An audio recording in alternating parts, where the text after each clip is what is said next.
Hello, I'm Eagle.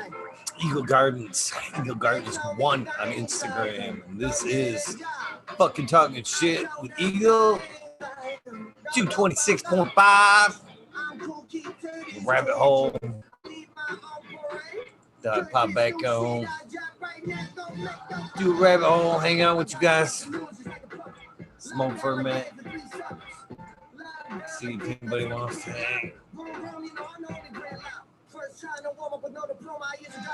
I dig this song for some reason.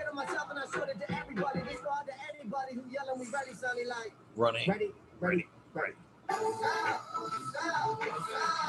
There was two, then there's one. Fuck that dude. What's up? Who's in chat? So ahead and say, first shot, no woman. There's gotta be somebody out there. How'd you guys like the Lowenfells? What a great dude, man.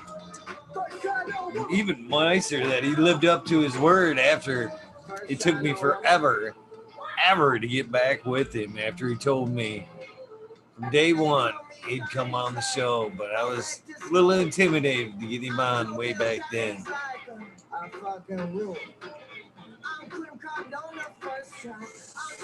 What you guys smoking on? All three of you. Probably one of the three. That's the funny part. Well, I'm smoking on some of this Godiva number 2. What's up, Smiley? I think it's me and you. Zeb. What's up, guys? Jason Eyestone just popped in. You did miss Jeff there, Jason. Good news, though. It's up. No copyrights. It'll be there. Let's go. I went ahead and say, first try, no woman. Did you hear that, Smiley? He said he was coming to the fucking organics takeover.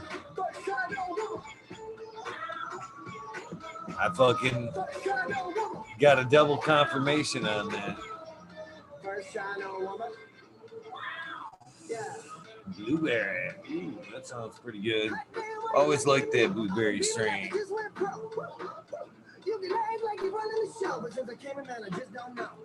Cheers back to you, fucking Zeb Zeppelin.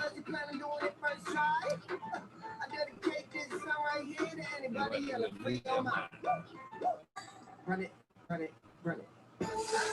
When's that? Well, we gotta set it up. What's up, Madam T? How you doing tonight? First try, no woman. First try, no woman. Alex Boykachev, what's up? Man, I don't know about you guys, but I'm about ready for a dab. What's up? Being too crazy for you? You guys, I couldn't hit him with the fucking suppository question. Come on. I seen it. I was about ready to pull the fucking trigger on that shit too, and I was like, better not. I'm better not. So, I'm watching the election news. Who's winning? According to the news, who's ahead right now? I tried not to watch today. Though it's something that's very important. It's just more news. Found my torch today.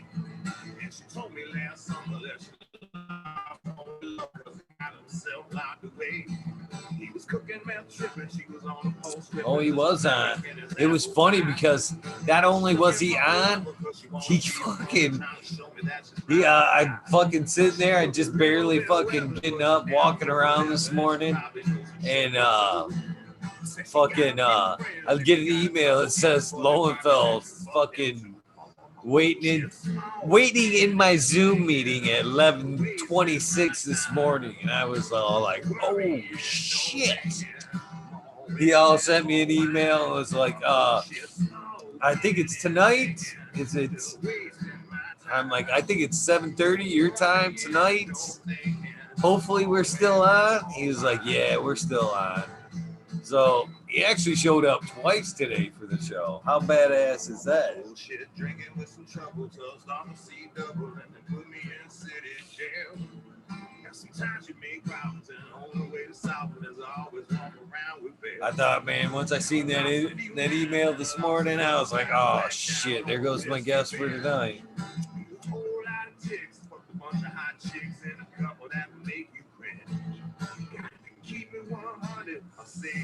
What's up, son girl? How you doing today, friend?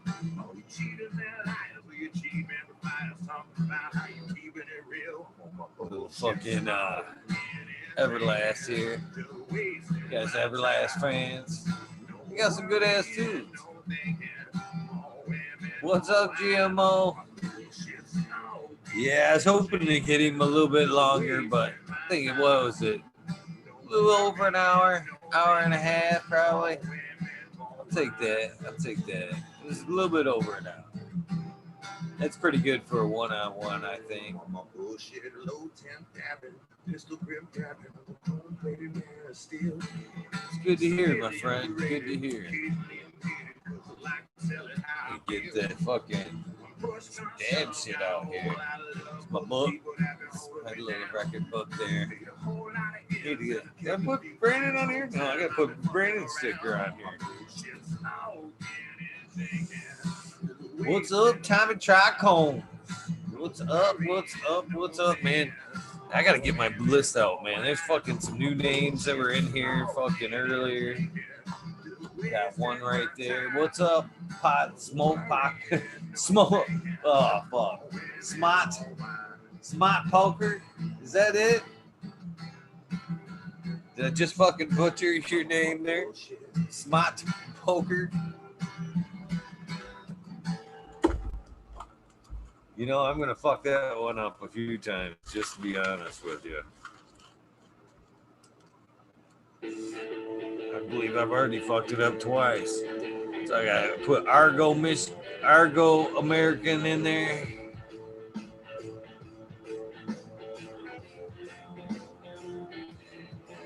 Hey. Smart Poker.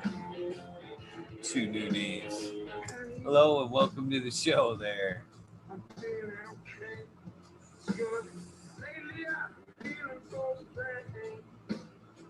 I had a pretty good day, man. I got some shit done today. Feels good. I feel good when I get my stuff done. It's so much easier to show up when I got some stuff done. I'm a little more ahead of the game. Looking into fucking kicking some ass tomorrow. I'll be stoked tomorrow if I get as much shit done as I want to get done tomorrow. Be a good one. What's up, Johnny? DOA.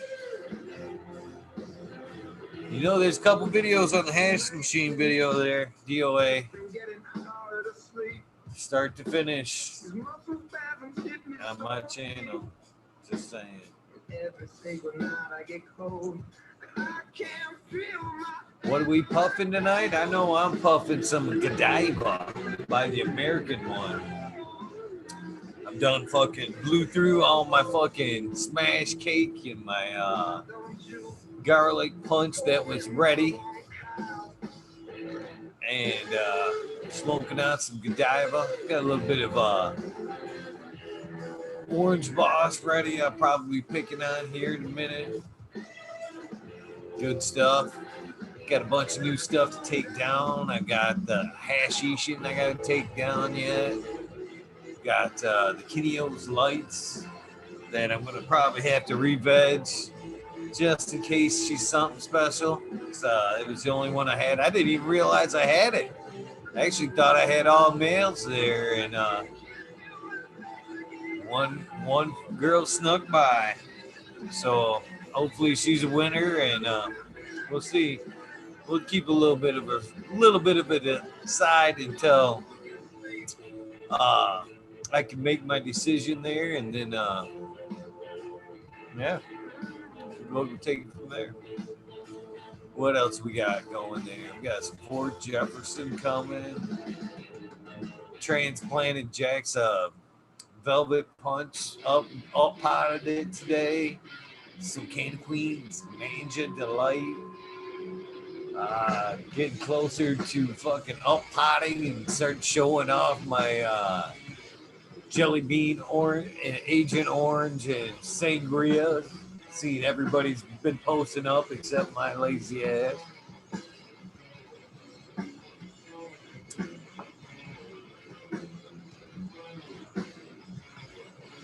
No worries, Tommy. Diamond Press Cole, what's up? From Boom, huh? Nice.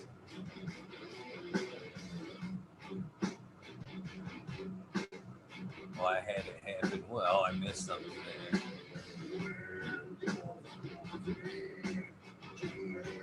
Need to get you on there, Diamond Press Cole, man. I've been after you for a while now. Last I heard, you had got your laptop and a mic, and then that was it. What's up, Robert Mr. Green Figures Thomas? What is up? I'm in the middle of the desert. Ugh. The only thing I can hear is Eagle. Ah, that's pretty badass in my book.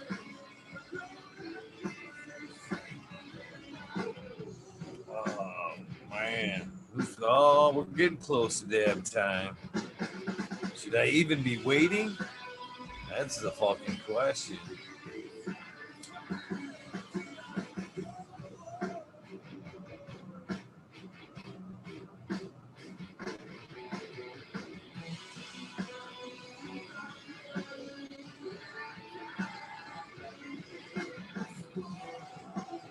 I appreciate that, smart smoker. Smart poker. Man, I'm going to kill that name a few times. I'm sorry ahead of time.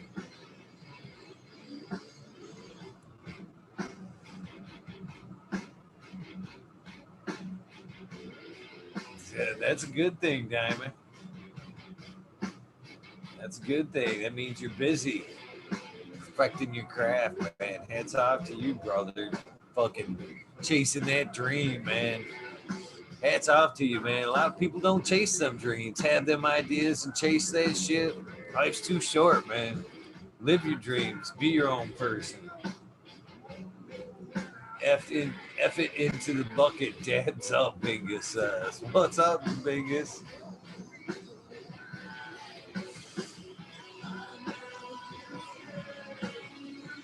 Man, I love seeing all these names in the fucking chat night after night. Fucking love this shit.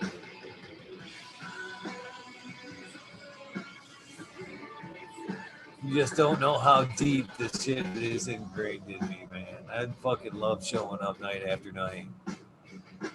Some nights it's a little tougher when I'm behind the ball a little bit. Fucking to-do lists a little bit, but nonetheless, man, might drag my feet to get here, but once I get here, it's all good. Smiley jumping in. Smoke. Oh, I gotta put in my headphones so I can hear him. Oh, fast forwarding songs and shit.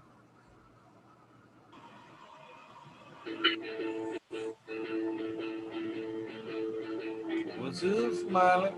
Hold on, bro. How you doing? Not much, just rocking out a little bit of tunes. Yeah, no shit, man. That's fucking badass that Jeff Lowenfeld's on. He's a great guy, dude. Oh yeah, I did too. Right before I went live, I'm like, oh yeah, one last thing. I'm gonna kick myself if I don't ask this now, but I can get you back here for the organics takeover with Smiley, right? It's a much deeper dive into, organics and the microbes and shit. And he's like, yeah, no problem, no problem. Be happy to. And I'm like, yes, a double score. Yeah, because I'm gonna pick his brain pretty as good as I can anyway. So, problem with a lot of that stuff though is, and I've heard him say this before too, is like You know, like when he wrote like Teeming with Nutrients, for example, there's so much fucking like organic chemistry and all that shit that goes into like, you know what I mean? At one point, he knew all that stuff when he wrote the book because he was researching it, but just off the cuff to fucking rattle off chemical formulas and shit that's going on, you know? So some of that stuff's not. But what's up, Bingus? How you doing, bro? Good, Smiley. How you doing? Eagle, what's up, brother? Not much. How you doing, man? Good. If I'd drop in and say hello. Love that haircut, by the way, man. Yeah, actually, it's a little long. I need to get it tomorrow. It's today. I'm not a daily shaver. Oh, me neither. But what it is, it's like the bald head. It almost binds as much as like tattoos. You can almost just see that look, that guy across the room. You know, you know. So. Well, I first realized I was getting old when I was at one of my son's games, and the guy said, "Go ask that old bald guy over there." I went, "Yeah, hi." Yeah. So it's definitely a look that is recognized, like wearing a hat. Only you don't have to. You know, I didn't think I'd like it. Then once I fucking went bald, you know, because I did this. Let's see here. 27, 20 years ago, 20 years I've been rocking this dude right here. I didn't think I would like it, but man, I loved it, man.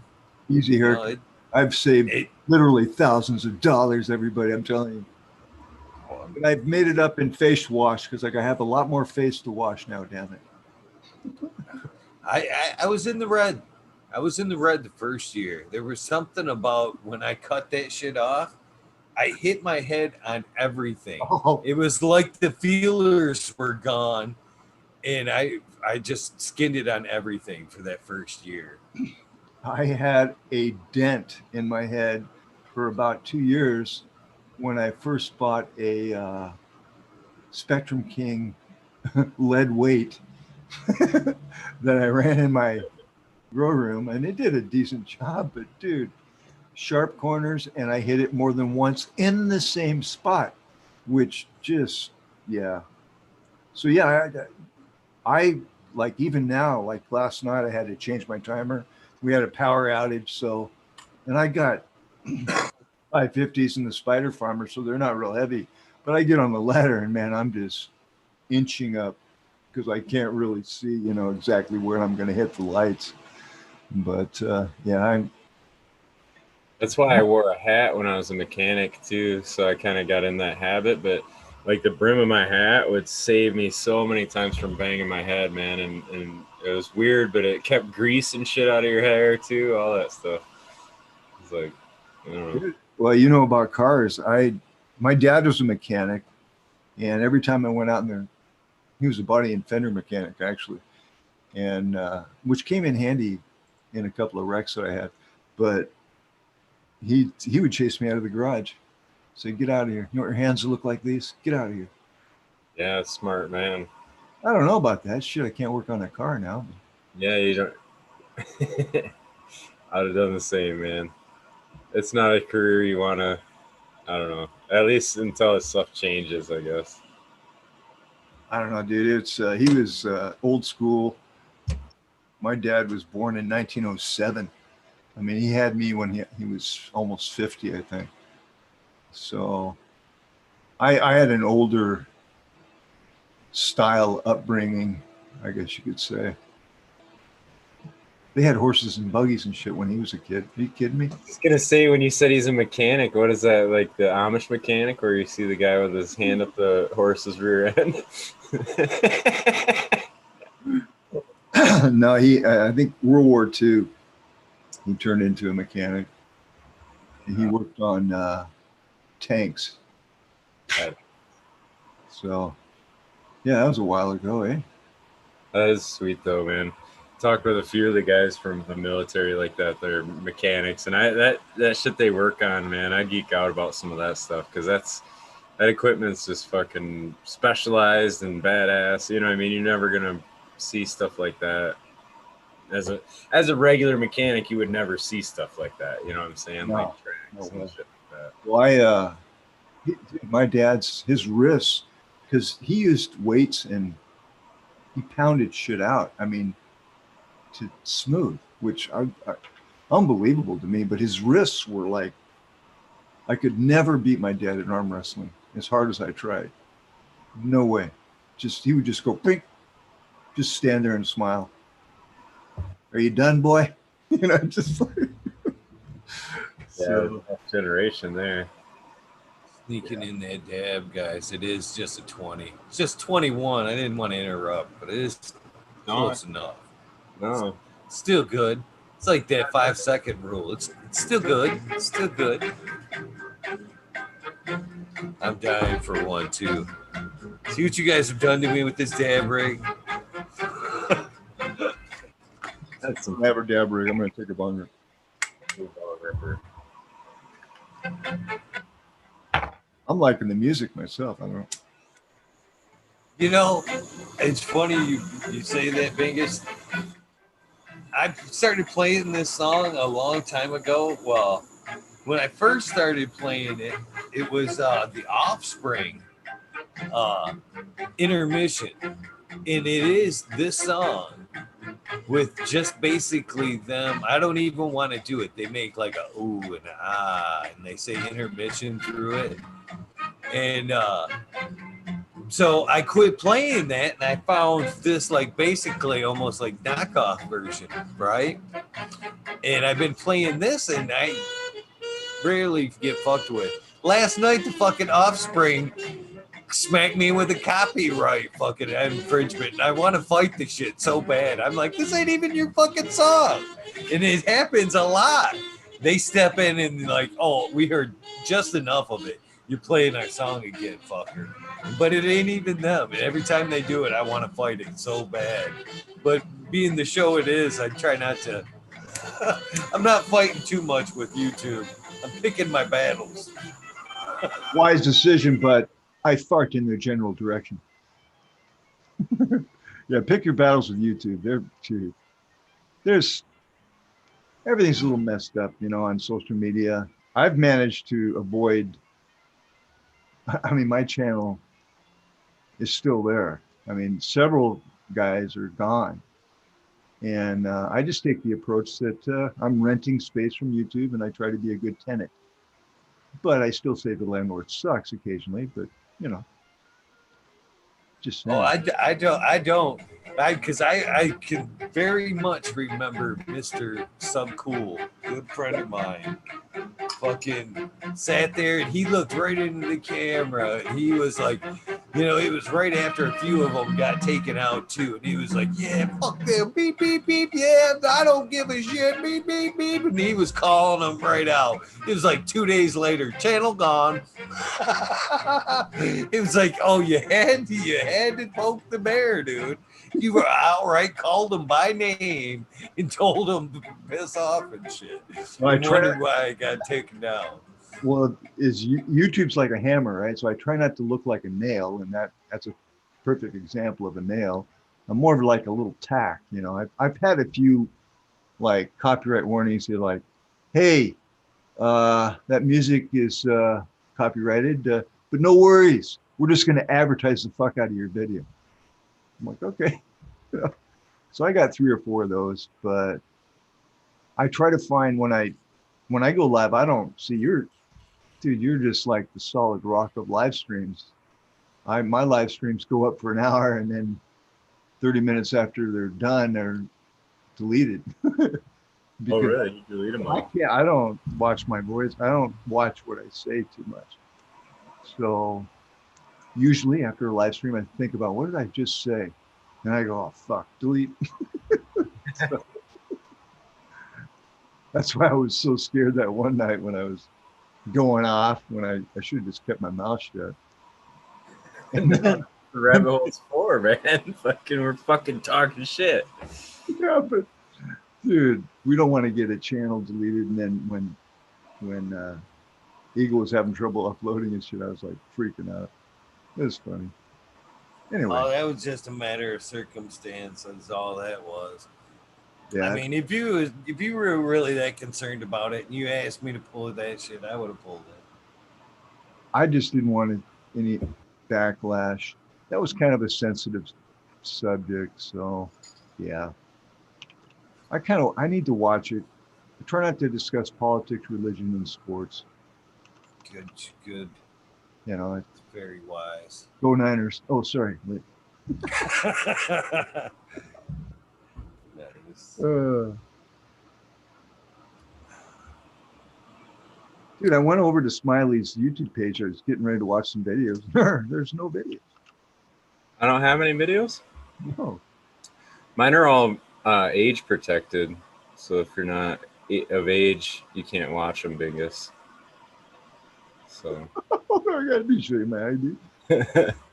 I think there's a way in your profile to set that. I'm not sure exactly. Doggone. I just do that because, like, I don't know. I figured click it. They're gonna do it anyway. I don't know. I guess I don't know what I'm doing. Shit, I'm still learning YouTube. How's that go? Right? I am. I suck at it. It's probably on my end because I don't know what I'm doing either. Cheers to everybody in the chat room. I'm trying to say hello to everybody that said hi, and you're at the right place with Eagle's Garden and Smiley, a couple of the greatest guys on YouTube. Quite frankly, I'm not trying to blow smoke up your ass, but if it tickles, I will. And good to see everybody in the chat room, because that's really, in my humble opinion, that's what the live streams are for. It's for the people in the chat room. Yeah, I agree. You know. And there's I don't know what it is, but man, I'm feeling pretty blessed, man. I watched the channel go back and forth a little bit, you know what I mean, as far as subs go. And but man, it is, I don't know what to say. I'm almost afraid to say something, but man, it's almost like 42 subs in the last 24 to 48 hours to the show. And I was like, what am I doing right? Because what am I doing right here? Well, it's the consistency and the persistency. You know, that little grain of sand on the bottom of the ocean, that used to be a mountain. And over time, water won. You know what I mean? You just keep pounding it, dude. And what that, dude. And when you proclaim that, dude, I get off on this stuff, that's what really, that energy, right, attracts like energy. That's how energy works. I've discovered. It took me a long time to figure that out. But if you're giving out, if you're giving, you're going to receive usually 10 times what you're putting out. So in this case, it was 48 times. So good job. Good job, man. Yeah, that was not blowing any bullshit up Jeff's ass too. What I told him tonight was very true, man. I heard him say that shit a long time ago about his attitude about writing that article in that paper about never taking a week off. You know, when I heard him say it, he was like, "Man, I just know that, you know, if I don't show up, they're gonna put somebody else's face in that box for that week, and you never know. It might be that, you know, that face from then on." And I applied that to this, you know, wholeheartedly. You know, and luckily, very luckily, the days that I've staggered and almost haven't showed up, uh, Smiley's either kicked me in the ass to show up, or he's like, "Fuck it, get out of the way." I'm showing up, motherfucker. So the streaks, you know, it's went. It keeps going. It's Proud good of to it. have a good, strong wingman, for sure. You know, Smiley holds up his end pretty well too, dude. I learned some shit, and I've been around doing this for, you know, since I was 17. So I've made every mistake you can make, and I've invented several of my own. And but I've never really gotten into the no-till and the teas, and so I definitely was like, huh. So I did. When I can learn something, I actually stick around. but I'm not usually I don't usually hang out unless there's something to learn. You know, I'll hang out and say hi and what's up, you know. But then dude, I feel like I'm at the age now where I don't have a lot of time left, and I got a lot of weed to grow, and you know, I have a rotation in my garden, and that requires consistency and persistency. And I've had a couple down moments where I've gotten lazy, and it freaking costs you, man. So you know, you gotta again. That isn't that really what it's all about? Is how accountable can you actually be, and how consistently accountable can you be? I mean, I heard this said from a longtime grower too. I forget who it was, but they said that the key to gardening is really having a discipline to consistency, and and giving them the same thing and the same schedule and the same environment and the same. It's just they know what to expect and they do better. And yeah. so true. I mean, I water at 3 p.m. my bud chamber every day, and I swear to God, they're just sitting there waiting for me. I mean, and if I miss, they I can tell that they can tell. I mean, the average person probably not, but I'm in there with them, and I know the strains that I have, and I've had them for years, and I know how they react. I know what they're trying to tell me, and I think that's really the biggest key that people might forget too. Is you got to give your energy, just like you know the consistency of the show. I mean, the energy that you give your plants, they pick up on it. I mean, I guarantee if you do this and experiment if somebody wants to try, take a plant, put them in the corner and yell at it every day, and watch how that plant does grow with it. Yeah. Here's an example of where people can understand it first person, Bingus. You can be everybody's had this experience. You've been in a room with three, four other people. Everybody's laughing and having a great conversation. And a fifth person will show up that just had whatever going on, a fight with a boyfriend, girlfriend, whatever. You know what I'm saying? They come in the room hollering at the cell phone and then slam the cell phone down. That fucking environment that just was happy and laughing is gone. Like, it's awkward. I mean, that whole vibe they just brought into that room, and that I think that's an example of what maybe we can do to the environment for the girls, right? Like, we can come into that room and whatever, you're pissed off at your significant other, you know what I mean, you got stress from this bill that's due, or whatever the fuck's going on from life, and you kind of have that vibe with you sometimes when a lot of shit's piled up on you, it's like, and you don't realize it, like it's almost like a BO that you don't realize you have, because you're in it, you know what I mean. Too And close to the trees to see the forest. I mean, that's how emotions get. The beauty about cannabis, I actually think it's made for mammals because it has the balancing, you know, endocannabinoid receptor activation. I mean, and I'm always leaf stripping. So the first thing I do is I start touching the plant and those terpenes get within me. And if I'm having a bad day, the plant, you know, gives back to me the balancing aspects. And it's just a love relationship. And I think, you know, like some people like, for example, to me, it's foreign when someone says, well, I can't grow a plant. I'm like, really? You know, like, dude, it's you put seed, you put the water, you know, I mean, no, man, so, I mean, what is that, right? And then if you hang around certain individuals, I mean, you kind of wonder, okay, well, not much grows around you at all. You know what I mean? So it's like, okay. So energy, I mean, I started studying Tesla, God, back when I was a teenager. And I think he was the one that said that if you want to understand the depth of things, it's all about frequency and you know, vibration. So in growing cannabis, I think there's really, for me anyway, it's one of the best things you can do for the world, especially the times that we're in. And what do you think, Eagle? yeah. Oh hell yeah! It's definitely one of the best times as far as cannabis goes. I never thought. I mean, come on. I'm sitting here smoking with you. I've got access to cannabis right here next to me. As far as cannabis goes, I'm living the dream that I thought I'd never live when I was a kid. Right. uh, Amen. Amen.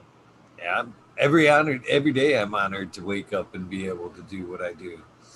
You know, there was two of my favorite things. Michigan. Michigan made it hard for me to leave a few years ago when they legalized cannabis and fireworks. I was like, two of my favorite things. I was like, I ain't fucking going nowhere. I can blow shit up and light it with this here joint. I'm staying. Now, America.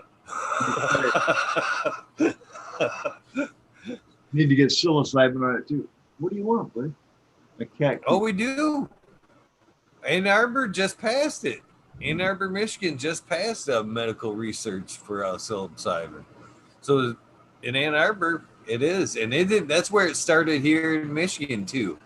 They legalized it in Ann Arbor, Highland Park, and Ferndale for use in them three cities, as long, way before medical. And but that was the tipping point. Those were all like lawyer cities. That's you know what I mean. They had fought for themselves in their own town, and then it just proceeded after that. They But couldn't beat them because they were up 24 hours a day on shrooms getting all the documents together. Nobody could beat them. Just kidding. I don't know.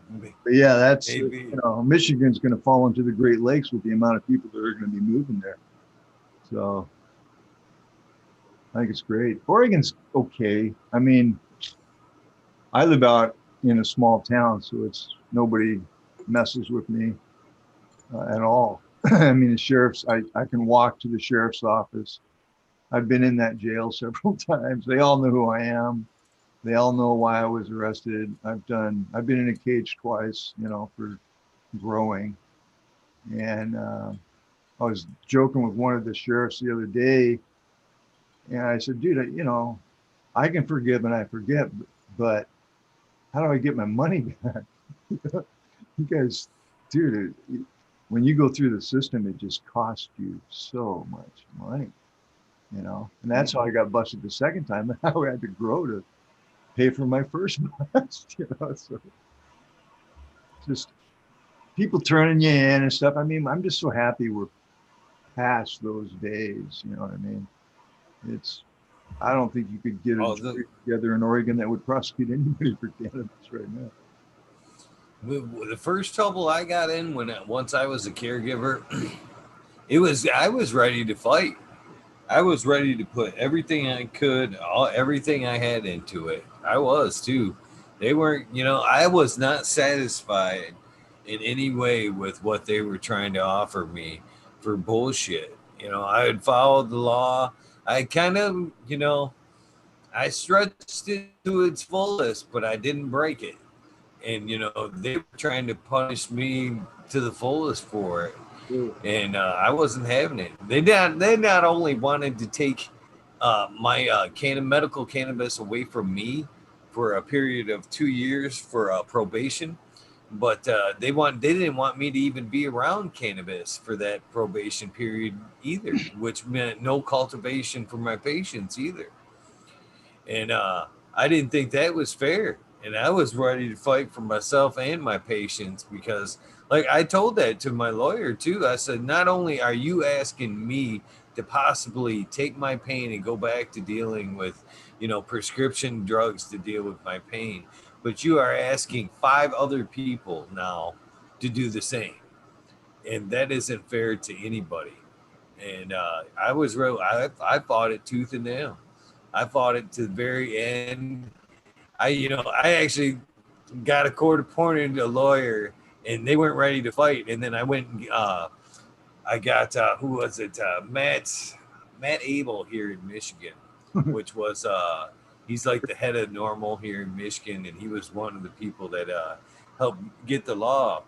Matt Abel called me down to his office, and I sat down there in his Detroit old radio station office. 2 hours, 2 hours talking with him, and he charged me $200, and he said, "I got your back." He said, "This is what I want you to do." He gave me court. He gave me a stack of paperwork of cases that had been judged, cases that were before the court. He gave me an itinerary. He said, "This is what follow this. I want you to give all this to the court-appointed attorney. Tell them this is what you want them to do, and if they're not willing to do this for you, you're calling me in." And that's what I did. That court-appointed attorney didn't want nothing to do. I told her, well, first of all, she didn't like me telling her how to do her job, but she did it. And she wouldn't plea bargain at first, and I told her just that. I said, "Listen, if you're not gonna do it, I'm gonna bring in Matt Abel." And once I mentioned his name, shit did change, man. They didn't want to turn it into a circus. It was that small town court too. That it gets costly. there's a lot of handshaking that goes on in that little clickety click right there. It's sad. It's all about the money. If you and Matt, your attorney, he understands that, and he'll clog them up to the point where it's going to cost them millions of fucking dollars, and he knows how to do it. And that's the head banker, the judge, basically is like, no. We're here to make money. We're not here to lose money. He's one guy. Get somebody that doesn't know his shit up here that we can fleece. And see, when I was my first arrest, I think I was 40. This is 25 years ago. I got pissed because I was selling all my stuff to a chiropractor, and she was helping a lot of AIDS patients and what have you. I mean, I was pretty serious about it. And I got turned in by a roommate, and I was on probation and everything's going fine. And then I got arraigned, or I got in front of the judge for a violation because I didn't quit smoking weed. And I told the judge what I really thought, and she threw me in prison, man. First offense. All right. So really? All right. Take them away. Fuck, I went right to prison. So, back then, they weren't hearing none of it. You know what I mean? Second time, different story. Climate changed. I was I knew a whole lot more about the system, when to say that type of shit, not in front of a judge.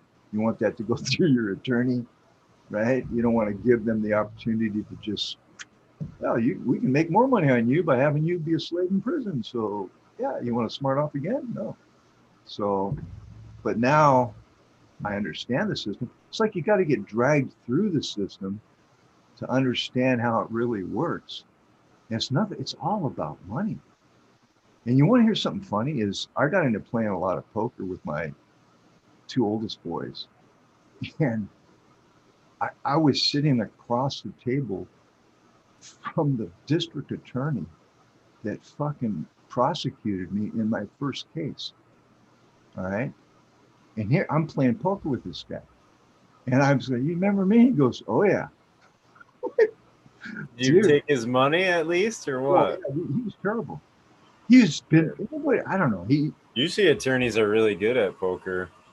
He drank heavily, divorced. I mean, he's a fragment of the guy that, 10 years ago, that when I did this is 10 years ago that I'm talking that I did this, But yeah, I didn't really stick around and play with him too much because I told him what I thought of him. And I go, "How much would it have cost me to get out?" He goes, "About 150,000. I mean, I go, "So if I would have given you 150,000, you would have just wrote it off?" "Yep." Call. I mean, just like we're playing poker, right? And I got so fucking pissed. I just said, "Cash me out, man. I don't want to play with this asshole." But my son's a professional, or he was.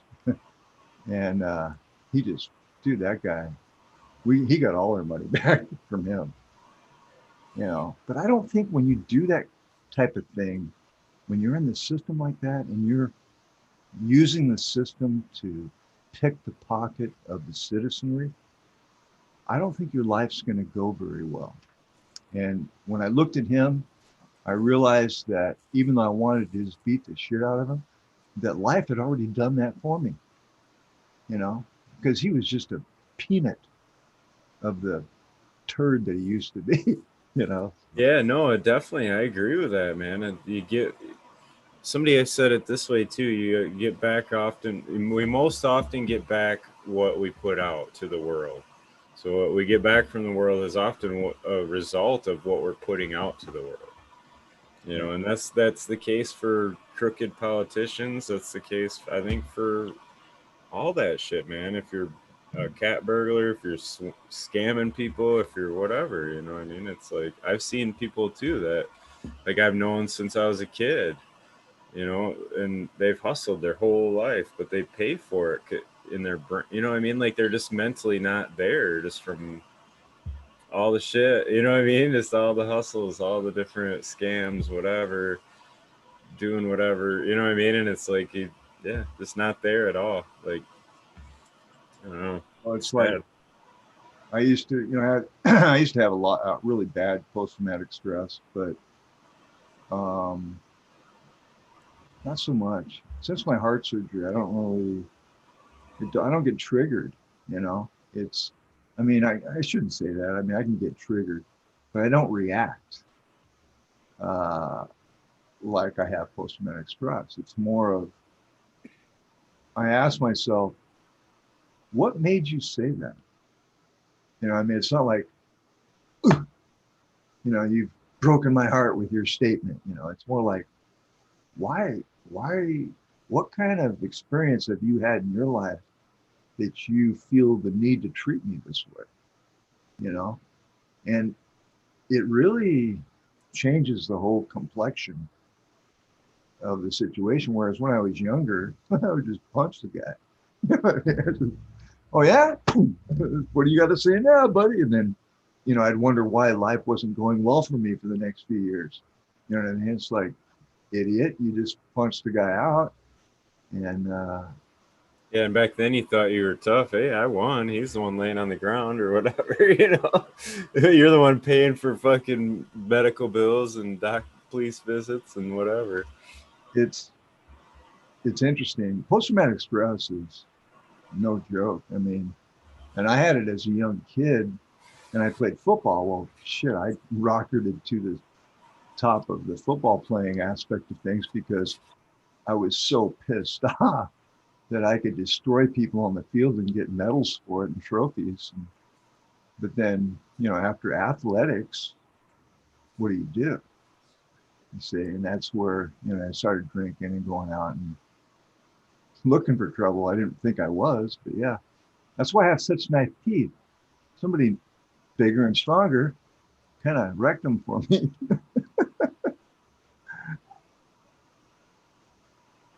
What? I just want to respond to the chat here real quick. The turkey bag for curing. So, difference between a garbage bag and a turkey bag is the garbage bag will have quite a bit of static cling to it. That's why you gotta pop them open by shaking them real hard, kind of thing. But the turkey bags is a different plastic. It doesn't cling the trichome heads like the any other kind of bag. I don't know about any other bag, but a lot of the bags will fucking grab the shit out of your trichomes.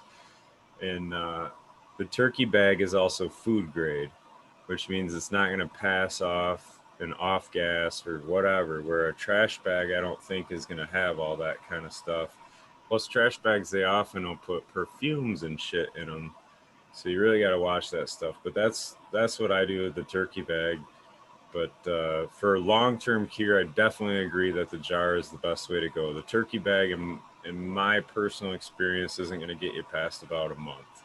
So,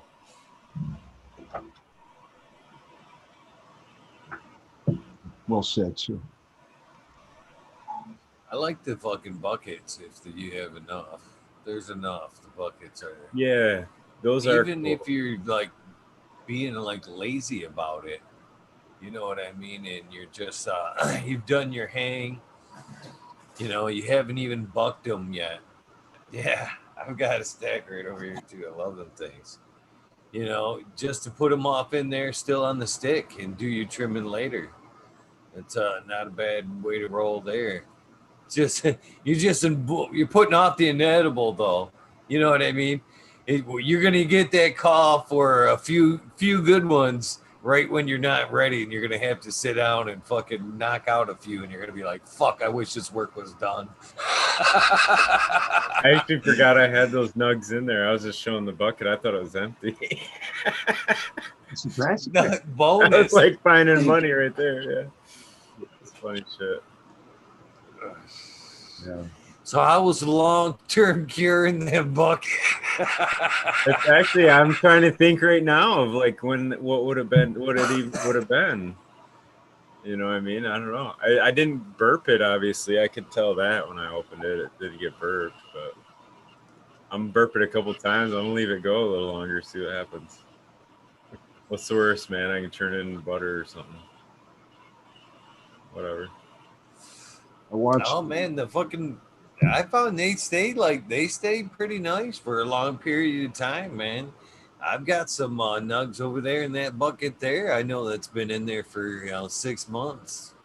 Some dominatrix that So the only been thing about the bucket though is yes, you can leave them on the full branch, but depending on like the size, like if you're just pulling down like a real small amount, the bucket, like in that case, has, you know, like if I only have the bottom 4 inches of the bucket as nugs, I got the top, you know what I mean, whatever, 10 inches or whatever they are, 8 inches. That's just open air kind of, where if you have it in a turkey bag, you can push as much air out as possible, and then you kind of twist it, and I clip them or whatever, but they kind of hold together once you twist them a little bit, but that kind of gives it a little better, you know, anaerobic or airless kind of a thing, I guess. I don't know. I think keeping them on the stick helps a little bit for some reason. I can't not putting the science behind it, but for some reason, versus you know what I mean, bucking them off and just stacking them in the seems to hold it just a little bit longer. Somebody's gonna come up with a kick-ass setup, man, like that. I don't know. I've seen a few different ones where they move air in and out of them automatically, like they're on a timer, and it'll pump air into the bucket and then it'll dump it out the other side. But something like that on a small scale for like a mason jar, you know what I mean, where you can I just think it's gonna moreover like well I think herbs now. I've got a couple of them over here that I don't. They came up with their jars that I thought were really cool, and I think if you did maybe added maybe some nitrogen or something with it, you could do it to a 5 gallon bucket. But it's a storage container. The only downside is it was plastic, and when you put the lid on it, you know, obviously pushed out some air, but then fucking you could push the. You might as well just fucking grab it for you. You can pump the air out of it. And then, ooh, Oh, ooh. I think that's what they're someone empty. was mentioning in the chat too. He said they had some kind of a plunger set up, suck the air out. What do you think, Bingus? Do you think that's real important? I mean, you've been doing this a long, long time. I'm sure you've probably experimented with all kinds of fucking shit for curing and drying and whatever, you Basically, know. But you pump the air out with this little thing here, and then it's got this little button that like sucks in when you've sucked all the correct air out of it. And then, like when you want to open it, it's got this little release right here where you can actually hear the air suck back in it a little bit before you pull the top. But you know, these work pretty good. The only thing I didn't like about them was they were plastic. You know, if I could have got them in a glass, I would have been like, hell yeah. glass. Yeah. I as far as curing goes, I have a closet that I keep at roughly 60 to 68 degrees. All right. And it's at about a 40% to 50% humidity. And I I full plant hang in there for at a minimum 20 days. And if I get backed up, they're in there longer. It seems like the longer they are in there, the better they are cured. So, but there's not a lot of air circulation per se. It's not that moist either. It's not like a lot of people say 60-60. Well, Yeah. at 60, if you have really like pop can buds, you can get mold. It happens. I've seen it happen. And so I try to keep it like around 50, 45. But storing it, yeah, glass. I think what Eagle was showing us there in a glass. Don't they have one of those that would fit on a glass jar, Eagle? I haven't found one that would fit there yet. It's, an oddball size. It's like roughly 6 inches. So it doesn't fit on just any old jar. It actually Air is the it's the evil aspect of what makes it do what it does. So if you get it to that consistency, put it in a jar and suck all the air out. I think that'd be awesome. And then keep that refrigerated around 60 degrees. I think you'd be like that thing that Jack has. Keeps everything at about 58, 60 to 65 degrees. So you could keep it. That would store real well. I don't, my shit. Lately, I don't know. It's never hanging around very long, so I don't really know. Yeah, no, I what I'm picking up from what you're saying is it's pretty important to have a anaerobic time period for that cure, right? Like you look at the cure as actually sealing it off and setting it aside for a little while, and I mean you're drying it. It sounded like, and then you're gonna seal it up. I try to. Usually, I don't. When I'm dealing with one of my patients, I don't touch the closet. Like I don't open it up unless I have a need, and then I take the plant and trim it right there, and it goes to the patient. Oh wow! What's left, I usually keep for myself to smoke. So it's always fresh, trimmed to the patient, and it really, I mean, they seem to like that. That's pretty neat, man. Yeah, that's a different aspect on it. I've Yeah. not heard anybody that. Well, I've heard a few people do that where they trim it up as they need to, I guess. But you have to, again, with the rotation, that's kind of a unique aspect of it because you always got stuff going in on one end and coming out on the other, even in the curing or drying closet. So it's that's what keeps the humidity out of whack, quite frankly. I have to constantly watch that because I'll put like 6 plants in and they're green and then the humidity just goes like that, right? So you have to kind of watch it a little bit. Anyway, whatever, dude. You know what? I think what happens is everybody's situation is different. And if you do your situation, whatever it may be, all right, to your best of your ability, and you're consistent with it, over time, you're going to develop your own system that's going to work the way you like it. And the way you like it most definitely will be the way many other people like it as well. And that's how I constantly try to think that way because everybody seems to think that, well, this is the only way to do it. It's so situational. It really is. So, you can pick up. That's what's good about Eagle and Smiley is we talk about these things and you can take one pearl from this guy, one pearl from that guy, and incorporate it into your situation if you think it'll work.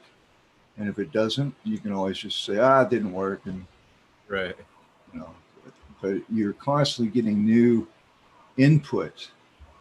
And as the lights are getting better, as the additives are getting more unique, or as people are teaching us how to do no-till, I mean, all these different things you can add to whatever your situation might be or not, right? Some people give me shit because all I use is perlite. I'm like, dude, it works for me. Okay. And so I'm not going to.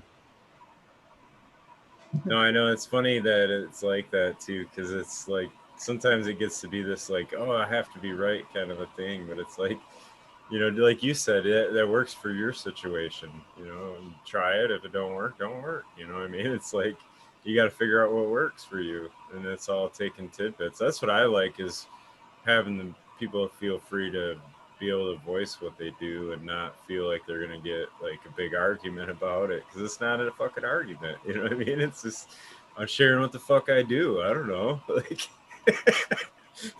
Well, if you don't conform, I did. I got, I was I was on a show for almost a year and a half, and it just got to be, if you didn't, oh, make sure you don't say this, or we're gonna promote that, or I'm just like, dude, that's not really, you know. And giveaways are another problematic thing. You got people, they're not showing up for the knowledge. Like, I show up here to learn from you guys. And I've been doing this a long time, but I'm always learning. I've learned a lot watching Eagles. And it's not contrived. It's not, there's no narrative that I have to match or meet. You know what I mean? There's no agenda. It's just hanging out. We're fucking talking about shit. That's it. Yeah, that's the word. That was the right word, agenda. Thank you. Well, I don't want to get political. It's just everybody, dude. I want people to grow fucking weed, dude, and I try to keep it as simple as possible. Hell yeah, man. That's the thing. Yeah, it's just fucking supporting people that want to do it and want to venture into it and not have it. Like, there's so much information out there right now. I've watched so many new growers. It's their first fucking time and they just knock it out of the park, man. And it's like, dude, absolutely beautiful work. You know what I mean? Like, I don't know what else to tell you. They're always like, no, come on, there's something, like, I don't know what to say, man. You fucking nailed it. Like, you did your homework. Yeah. And you figured out your situation. Yep. That's really, I mean, it's kind of a Zen moment, where you just think, dude. I mean, I when I was on paper and I couldn't smoke weed. Fuck. That's when I was playing a lot of poker. I was trying to keep my mind off of wanting to get stoned. And we'd have a game almost every night, and we'd bet on the color line because the other guys that I was on paper with were at the poker game. So we'd bet on what you're on the color line? Yeah. So what's your color? Green. Mine's pink. Oh, mine's black. So we'd do a side bet and then call the color line at midnight to see what color, who had to go pee the next day. All right. And then it was like, okay, my color didn't get called, so I got a week before I have to call the color line again. So maybe I can take like half a hit and tons of water and shit. It's just fucking crazy shit, dude. That's funny. Games they play. Funny you played poker that much, man. I played poker pretty heavy for about 8 years actually. So really, at the peak, I guess, or the end was I actually won there were 6 tournaments and they kept points and there was payouts every week and all that. It was like $600 or $1,200 every week. I think $1,200 every week. Mm-hmm. And the winner won a seat to the World Series. So, but I actually got into it for half the price. So it cost me $600 because there was a guy I knew that actually signed up for it. And once you signed up for it, like you had to, you're obligated for the money. It was all his buddies that he saw every week or whatever. But something came up, he couldn't make it. So then I split it with him. And, but I ended up winning the seat. So yeah, it was like 12 grand. Boom. But the downfall was I ended up canceling on going because actually coming home from winning the tournament, I came home and that's when my ex was like, we're getting divorced. And I was like, what? And then so That'll fuck up your poker game. yeah, dude, it fucking for sure did. I tried even playing, you know what I'm saying? Like I had some time on my hands after that too, right? Like so I even tried playing. I couldn't play. I couldn't win a hand. I was like, I'm not going to fucking walk in a room with 5,000 other people and think that I'm gonna put up, you know what I mean? Put up money, 12 grand to fucking win or something. So I ended up canceling. They were kind of mad about it, but I was like, whatever, man. It's life circumstance. So we split the money, and that was my down payment for my attorney. So, well, the thing about poker, and this is why I don't play anymore, nor does my son. Neither one of my sons. We got out of it basically. It's not a win-win, okay? And in the climate of the world nowadays, in my opinion, it's best to have your energy going in towards a win-win situation. In poker, somebody always loses, and I don't care how much they're smiling at you, they literally want to kill you. So, okay. So those types of energies, right, can lead to all kinds of problematic activity. Uh, I actually, early on, I played with there's a lot of Asian people like to play poker. And there's one guy, I forget where he's from, Cambodia. Anyway, he wanted to buy a seafood market.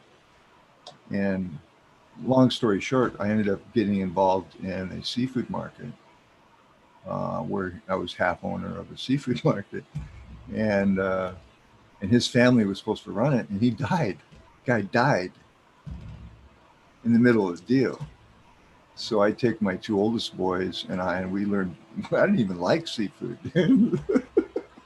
but we learned the seafood business ASAP, and we ran that place for 4 years and did really well. Uh, but poker, we had to drop everything, man. I mean, it's like, what do we do? I just put everything into this, and this guy's dead, and fuck, right? And then we did it for 4 more years and sold it, did well, thankfully. But it's that mentality, that aggressive. See, when you say you're a poker player, that means you're pretty fearless. You're able to face chaos and find some form of clarity. All right. And that's valuable. That's a valuable asset. And it's yeah, also, it kind of says that you know how to read and manipulate people too. So, because yeah, that's a lot of it. Actually. dude, Smiley, it doesn't matter what you do on earth, it requires a human to get it done. And if you're not interested in people, it's going to be hard to get things done. And I learned that early. I mean, I went to work when I was like 12. And because my dad was, hey, you're old enough to work now and you need to help pay for shit. I'm like, what? Yeah. So I worked at a gas station and car wash. I mean, sooner or later you figure out that you better get along. You better know how to read people. People with post-traumatic stress, by the way, are very good at reading people because they've had trauma. And so they can read micro expressions like that. And so they know someone yells fire, they got the water pouring before they even see the fire. Yeah. You know what I mean? So it's good point though, Smiley. You make some very good points. Madam T, thank you. Most calming voice, really. Wow. Soothing. Where am I That's from? his late night DJ voice. Throw the late night DJ voice. Oh, hey now. I'm from Oregon. Coming at you in the late night. I love it. Love it. Anyway, I just won't shut up though. So forgive me when I'm stoned. I just babble. That's fine, man. Babble away. But interesting poker, yeah, dude. I don't. I mean, I like to play. I don't want to play for money anymore. I'll play nickel dime. Take all your nickels and dimes. I'll play you, Smiley. Yeah. I'd like to play you, actually. That'd be fun. I just got tired of the time it takes. I mean, I keep a poker chip right here on my table. We'll sleep that. See, I'm out of practice, dude. yeah, no, I fared really well. I was actually really lucky in poker. There was quite a few. I mean, I won in cash tables. I won pretty big, significant hands.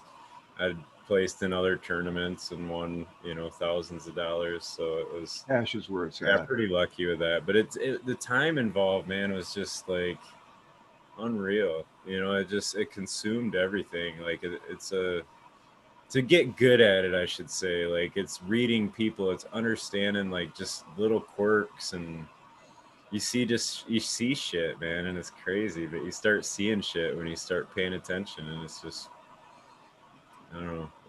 It was interesting at the time, I should say. Yeah. Now I don't. It's just not interesting. The world has changed. The world really has changed. I mean, think back to what Rounders and uh, what's Brunson's book, Super Systems. Dude, that's when I lived with my two oldest boys who were playing poker. Everybody thinks I taught them poker. They taught me poker. It was a matter of survival in our house because we'd play for who did the dishes, or we'd play for who did the laundry, or who's going to fix this or fix that. And guess who fucking lost every goddamn time? Me.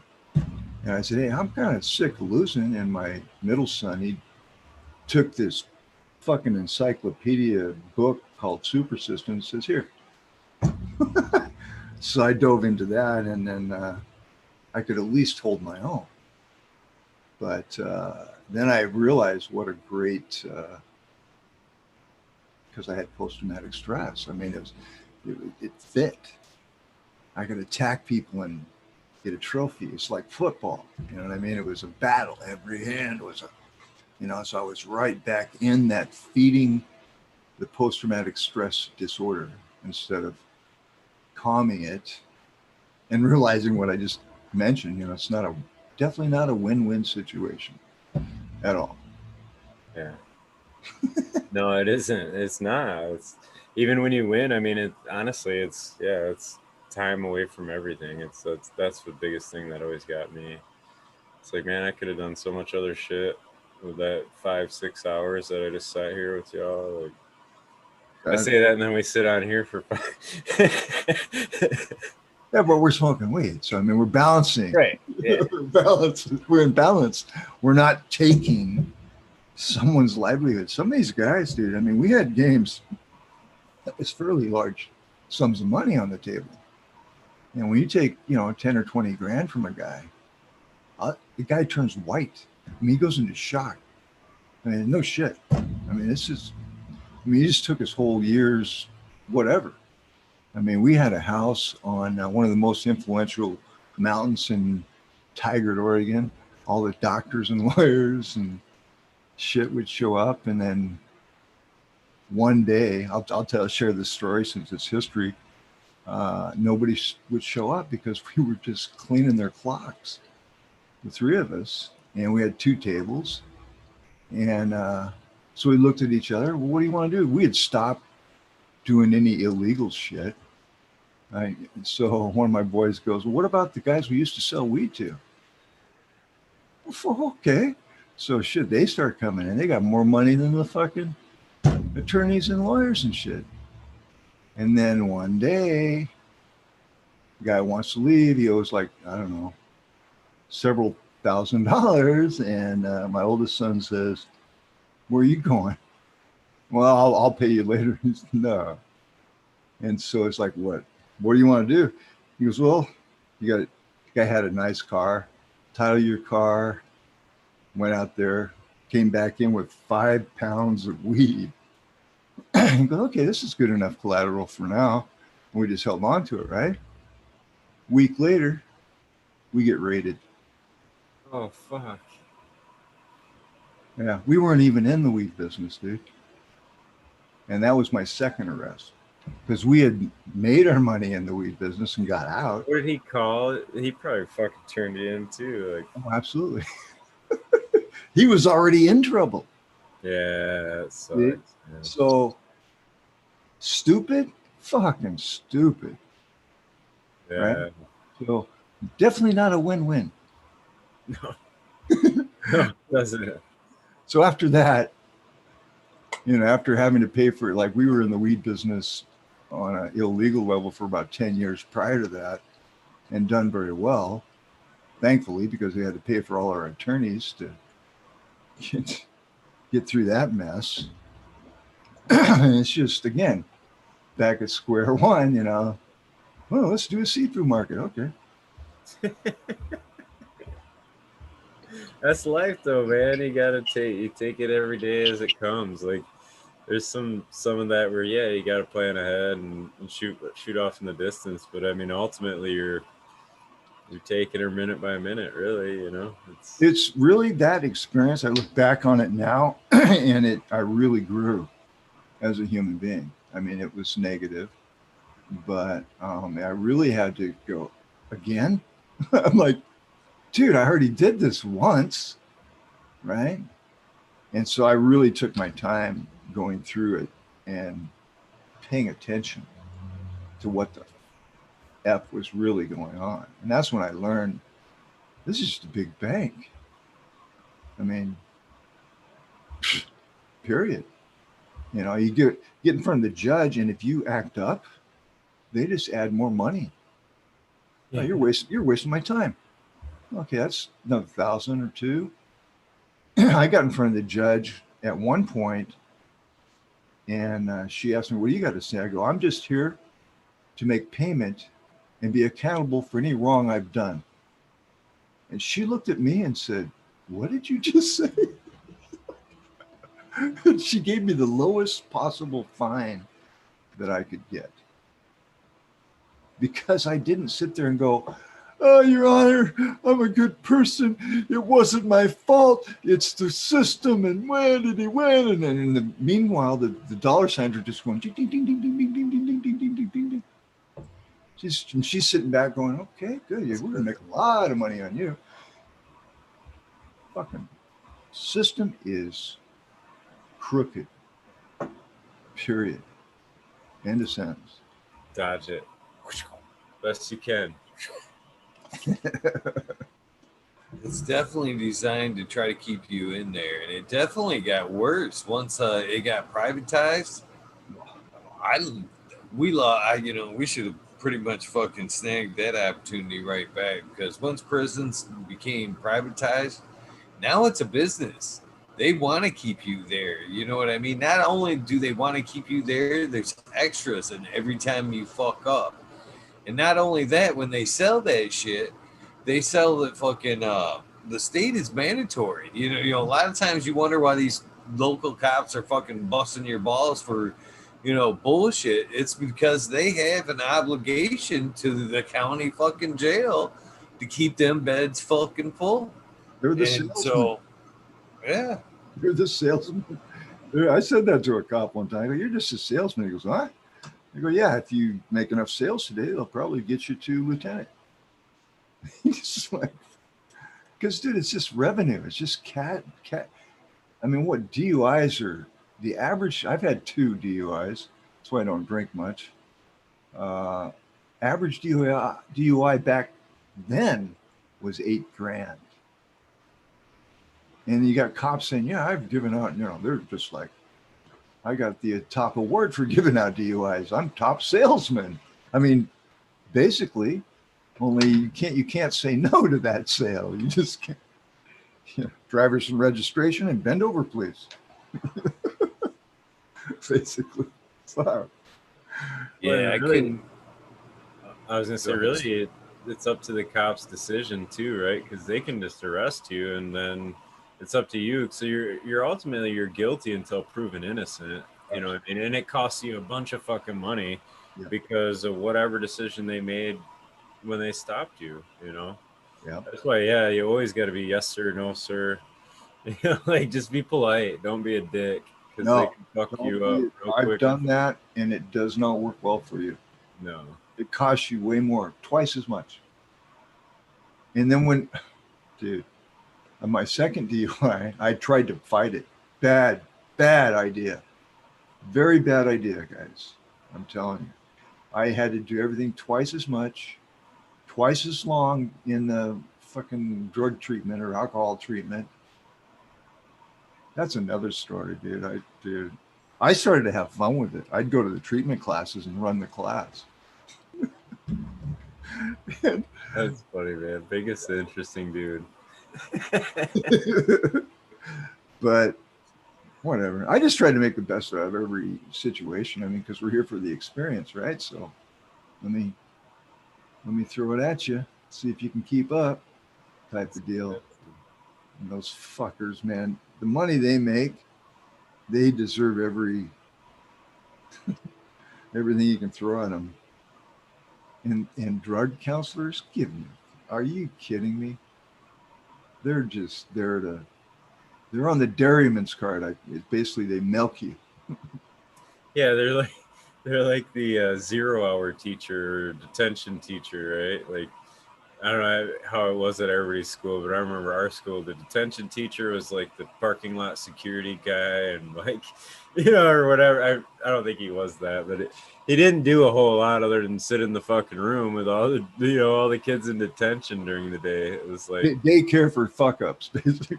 Yeah, he wasn't teaching a class. He was just fucking sitting there making sure we didn't climb out the fucking window and get in a fight. Like it's, again, man, why not? I mean, if you're going to be in the system, you might as well make sure you understand what you're in. And the only way to really get to do that is to get drugged through the system. And nobody wants to volunteer for that. But I'm a 3-time felon, 2 for cannabis. I got involved in a real estate scam that I didn't even know I was involved in, and I got punished for that. So all the bad that I've done, like I look at it like this, Smiley. All the money I made in poker went right back into the system, plus probably about half more. So, yeah. well, That guy that wanted to kill me.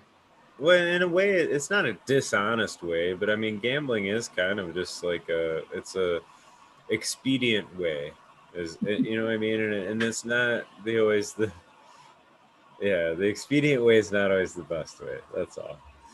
Those things tend to cost or come back at you in other ways, Absolutely. Whenever you cut in the corner kind of thing. There is no shortcuts. And poker is kind of a shortcut too.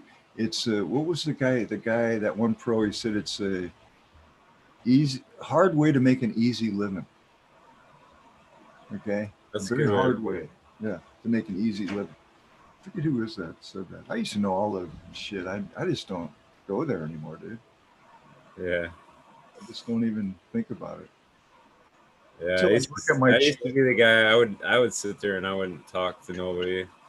I wasn't like this at all. I'd sit there with shades on. I had a hoodie. I'd have that pulled up. And I would sit there and fucking analyze every single person around the table at different points. And you pick up so much shit just being quiet and paying attention, man. And like, people will tell you. I've seen people count out a straight on their fucking hand. It literally was that, man. This guy came in for a raise, and I folded out of the hand.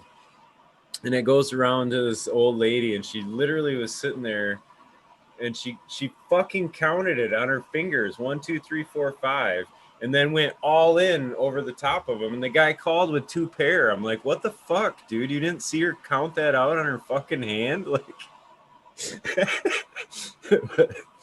I don't know. He wasn't paying attention or something, but sure as shit, she had the fucking straight. Deductive reason. Bingus. Go ahead. I was all dabbing when you guys were talking about the easy money there. I can vouch for what you're saying there, man. I've lived quite the different life than most. That's for sure. I've seen a lot of shit. I've done a lot of shit. And it's led me down some pretty crazy roads. I've done some pretty crazy shit. And I am in no means bragging, by what I'm about to say, or or proud of about what anything I'm about to say. You know what I mean? But it was what it was what I had to do to survive, and whatever came about back then. But I've actually been on my own since 16. I've been on my own since 16. I, I was told to hit the bricks fucking when I was 16 years old, and I've been hustling. Which, by the way, it was like the first 3 months was in a car, in a car with fucking nowhere to go. So when I talk about hustling and shit, it's just it's what I did. It's how I survived. It's how I fucking survived. And I hustled quite a bit, back in the day. And there was at one point in my life, around my 20s, 21, that, seemingly looking from the outside, I was obviously probably doing something right. I had a few cars. I was doing a lot better off than most people were at that point. But when I gave that up, when I had to give that up for a while, that shit faded just as fast as the easy money came.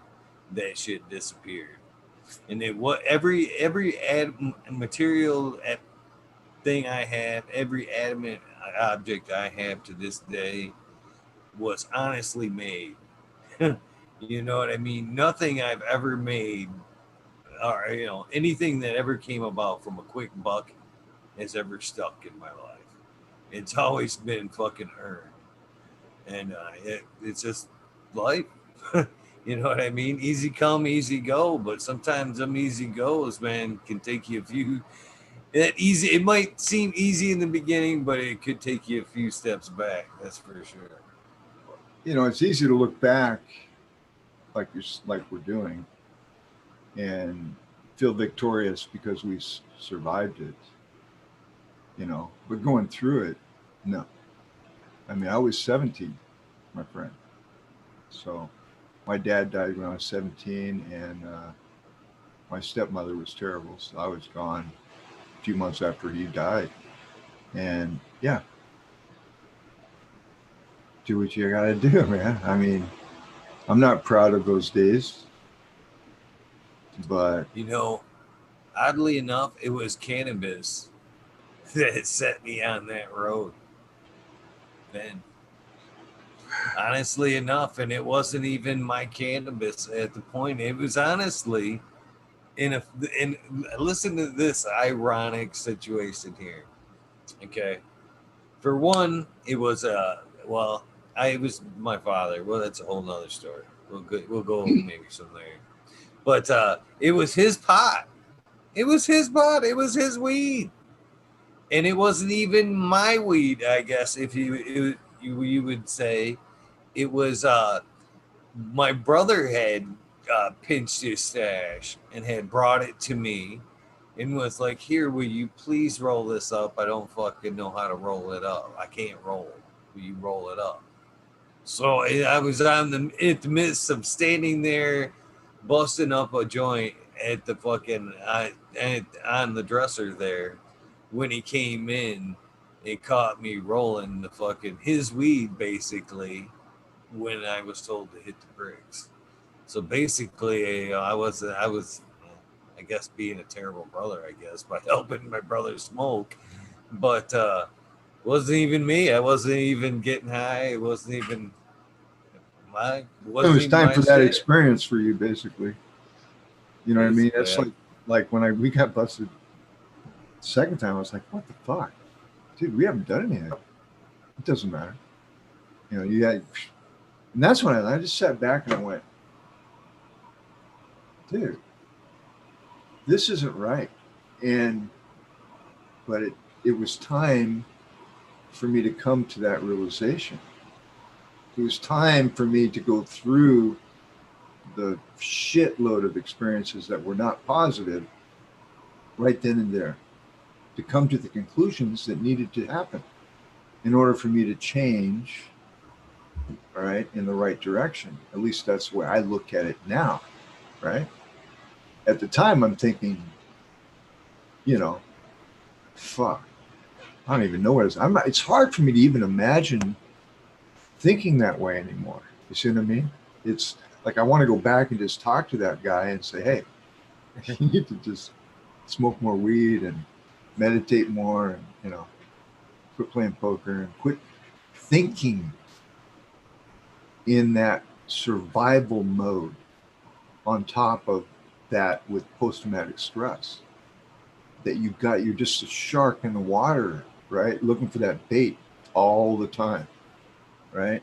And that's perfect for poker. I mean, you're just, you know, but not good choices. Really well put. So, Smiley, you were actually in the chat the other night too when I was talking about the wrestling. And so it's this situation that kind of played into.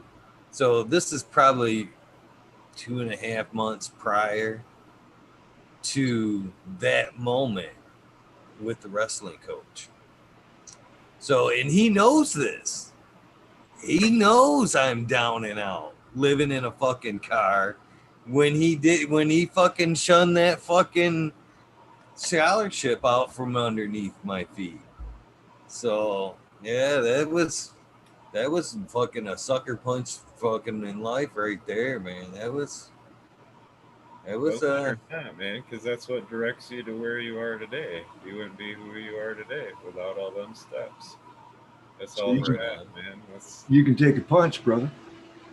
Yeah. Well, I mean, like even too, so. like Bingus, like we wouldn't have this perspective if we didn't have sat at the table for that many years. That's You right. know, or that long a time, or whatever it was. Like you don't have that perspective until you do.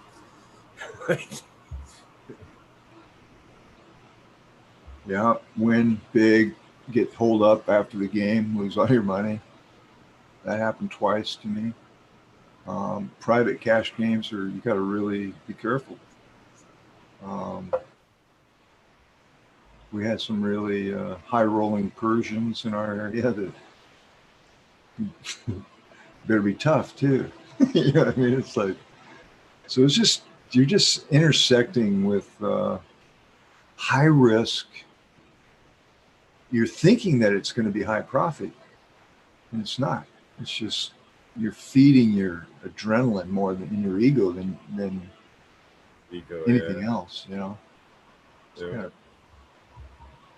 Hate That's to why make it's a game that'll never be mastered because you can't. It's always a dynamic.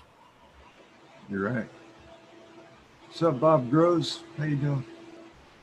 No, I don't know. All roads lead to where we are, right? It's just I'm thankful for the experience. I really don't want it to end because I'm just getting to the point where I'm starting to understand shit. You know what I mean? It's like I'm finally in kindergarten, and I'd like to graduate. You know what I mean? It's one of those. It's just that though, Bingus. See, at some point there, I was kind of afraid of death or whatever. But I've had some, I actually died at one point on the table, but that's got shit to do with this conversation right now. Getting older and getting wiser, fucking, it just makes you know that, at least in my case, that there's a whole lot more out there. This is just a leg of the journey. You know what I mean? The more I learn and the more I'm more aware of, what that next phase is, or my place currently in the cosmos, in the greater scheme of things, it doesn't worry me as much. You know what I mean? I it's not, it's going to be better. It's going to be better. Right on. I agree totally. More experiences, the better it gets. I mean, if you let it, if you keep thinking in that direction. I mean, how far down can you go until you go forward? It's, what the American Indians just say, as far back as you can pull the bow, right? It's how far the arrow can go once you let go. Once you let go of your ego, let go of the aggressive me. It really is I don't know, empowering once you finally let go. At least for me, anyway. It's situational. We're growing our experiences just like we grow cannabis. It's all situational, my friend. And in this situation, I need to get going because I need to eat something. And yeah, dude, I really enjoy coming up here and chatting with you two gentlemen. I really enjoy all the great folks you have in your chat room. If I didn't say hi to everybody, please know that I appreciate you all very, very much. So until next time, my friends. Definitely, man. I appreciate you coming on, Bingus. It's always cool talking with you. All right, brother. Take care. Yeah, peace out. Have a good night. I enjoy speaking with Bingus. He has a cool perspective on life. That's for sure. Yeah, it's been through a lot of life. Well, this consultant, hopefully you are well tonight.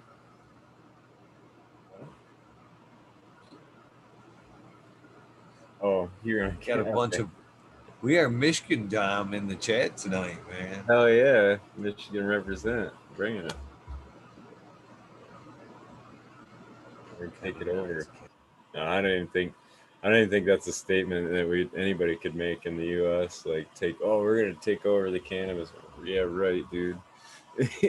They got hectares already growing, waiting to fucking come over here. What are you talking about?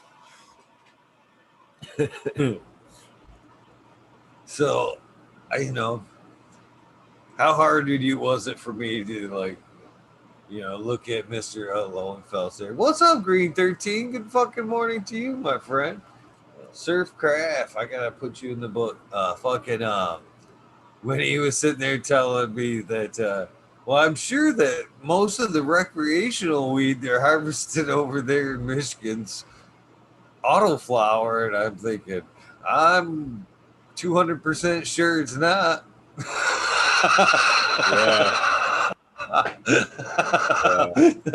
Not even a stick of it I'm not aware of. I mean, it's a possibility, but he presents a scenario that's possible, right? And there are people that do that, but I don't think that's definitely not predominant.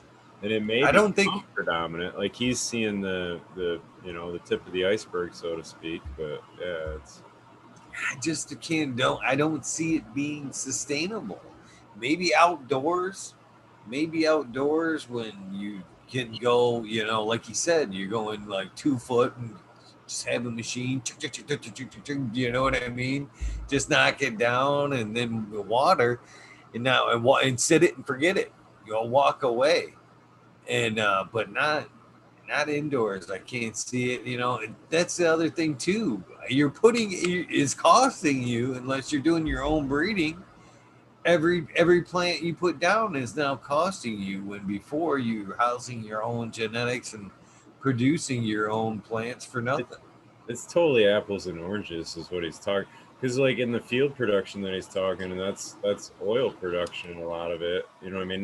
That's not going to be like smokable flower and shit, where like a lot of your indoor is going to become some form of a smokable flower. Usually is the goal. You know what I mean? Like, so there's a huge difference in a lot of that. But yeah, and I don't know. I guess whatever. A lot of people are fans of autos, and I'm not against autos. I see all the positives, but I've never had one that I've smoked and was like, wow, I gotta have that. You know what I mean? It just hasn't. It's always been kind of like, nah, to me. I don't know. I'm right there with you. It ain't gonna be my first choice. Just like I said, mainly because I don't want to fucking pay every plant every fucking time. I run photos because I'm a cheap bastard, and I want to be able to produce as many as I want to pay for that seed one time, and then from there on out, it's working for me. I don't like to it where I don't the other way around. And like you said though, as far as quality or smoking it, fuck yeah, man. You come up and want to smoke your autoflower with me, I'm gonna chief that shit down just like any other fucking joint. You know what I mean? I'm not Well, gonna scoff at it, the but whole it idea is what it too. is. Sorry to cut you off, man. I didn't mean to jump in. But like the whole idea too of people being like, well, if it's less THC, you just smoke twice as much, and it's like, well, fuck, I already smoke a lot, bro. I want to smoke twice as much. Like I don't know. Some of that's kind of laughable a little bit. Kind of like, yeah, okay. At some point you got to have kind of potency too. I think the 20% is a pretty good mark. If it's above 20, you're pretty straight with it. I think if it's close to 20, you're probably pretty straight with it. But I don't know. That's just my opinion on it, I guess. For what what it does. I mean, if it's extra, I guess I would have to run some decent ones to sway me. But as of yet, I haven't seen anything worth, you know, swaying me, pulling me over to that side. The quickness of it, man. Well, Fuck even it. Once I'm up and running and got my clone going, if I'm taking decent cuts, I can match their 90-day fucking cycle. You know what I mean? From the time my clone's ready and I put it in the dirt, giving it a month veg, 2 months flower, I'm harvesting. And now again, I'm right there. I'm still in that free side of things. right, yeah, the whole idea too of like so say like sun grown chat saying 1 to 2 pounds of plant in 90 days. Great, those are the ones that hit it right out of the park, right? You don't get that every time to my understanding on those, and say it's really killer weed and you got 7 ounces of it, like I don't know. I mean, in a real market, like what is 7 ounces really going to do for you? Like it's not, I mean, personal use is a little different or like whatever, but it's in the real world it's not really. What I mean, if you can't have a pound, like 5 pounds of the same fucking same looking and smelling and consistently done bud, it's like I don't know. It doesn't move, I guess, in certain worlds. So they're for certain aspect. I'm not against them. I got a different perspective, I guess. I don't know. What are your thoughts on autos for, like you said, though? I mean, extracts. I mean, then it make I can see that. I mean, actually, if I actually found a flavor that I liked and it trichome production was somewhat decent. Now, maybe the set it and forget it. You know what I mean? I mean, yeah, maybe, but only maybe. Yeah. No, and that's like, yeah, Sungrown's saying they do have them steady like that. And that's, yeah, I mean, I could see that's probably the future. I don't know. But I don't understand how they can make them steady and like the same every time, but I don't get that deep into the genetic either. That's hard. I mean, I know they can breed them so quick or whatever, but just I don't know. Like production of seed is seems. I've never done it, so I don't get my head around it, I guess.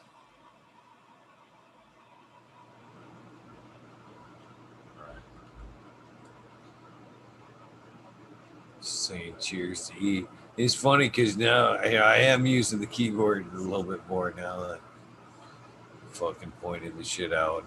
At least keep it more handy. I usually tuck it up under the fucking the table so I didn't use it. Now I can fucking now I'm fucking with it. But saying hello to fucking E over there, it doesn't bring him up because he's only the one damn letter. You can't even No, you double can't. letter that shit. Well, then you're lazy if you can't type the one fucking letter. It's shorter than what you type for everybody else's. Because then you got to hit enter too.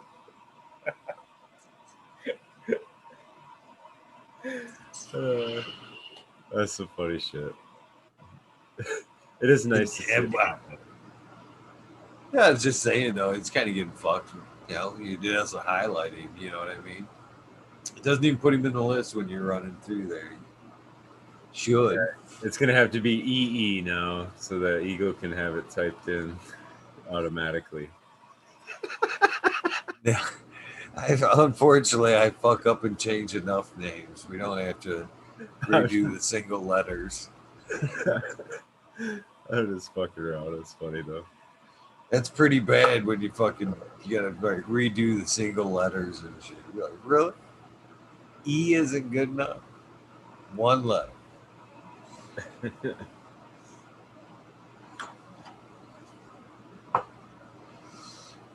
Best one.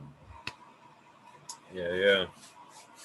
I was on cruise control today, man. It was kind of nice. I'm like, transplanted some of them out of the dome, you know, that were rooted in the plugs or whatever. Get them all settled and like, yeah, everything's kind of cruising. So it was nice. That's not me. I am pretty proud of myself for getting some shit done, but yeah, I definitely got some more days ahead of me, man. But maybe 5 days, maybe I might get a breath. Then it'll be time to maybe start friggin' fucking dry trimming. I've been cheating. I've been working back and forth a little bit. I've been keeping the herbs now machine fucking full, but I've been fucking hanging some shit. I think herbs now might be back. Oh yeah, I seen him. He's back on Instagram, and actually, I seen some posts. So hopefully he's back. What's up, Justic? What? Yeah, Justic. Always new ones. what? I'm looking at Justic. That's right. Yeah, Justic.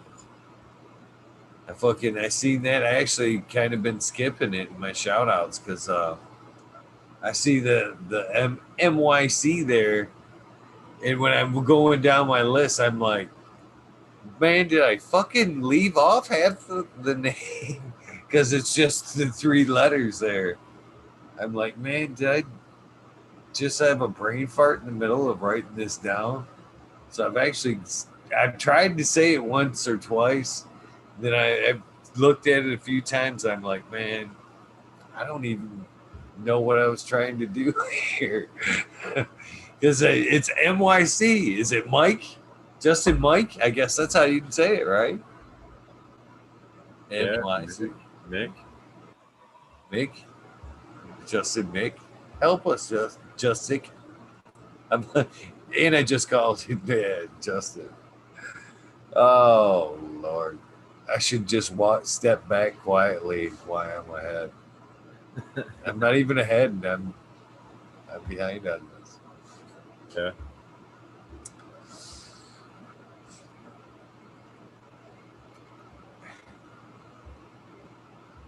It's Mick Justice. That makes sense.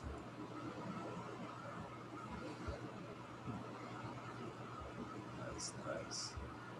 Very nice. They're cruising along behind you now. Yeah, things are looking fucking run. good. I actually hate to say it, but I don't know what it is. I think it's a little bit of that garlic punch back there. It's helping filling it in. But that Mars side over there is really full. It's looking a lot better. That's the way it should have looked last time. I kind of chinsed out. Well, wait though. They're bigger girls. Because I did run 3 and 3 last time. That's all it's in there. 6. Huh. And that 4x8. But definitely a lot more fuller this round. That matters a lot, man. I was just looking at that tonight. I had got in one row. There's like, I don't know, the one cultivar I have doesn't grow at the veg at the same pace as the other one, so it's noticeably shorter. And every round I got end up putting a booster underneath them to get them up to the scrog. So I got these like little half pallet, like wood pallets. They're like little half ones. And So is that your personal? no. I boost them up to the scrog so that they just don't get as much lollipopped off. But See a little bit more of the Mars side there. Fucking not too bad for this. Probably I gotta look. What we probably about 15. I want to say 15. I have to look. just curious. I mean, what kind of gram per watt were you pulling off from one of the fixtures, or did you do a side by side on the gram per watt by any chance? No, I did. Or a total weight of any type? No. In a rough estimation form, alleged types.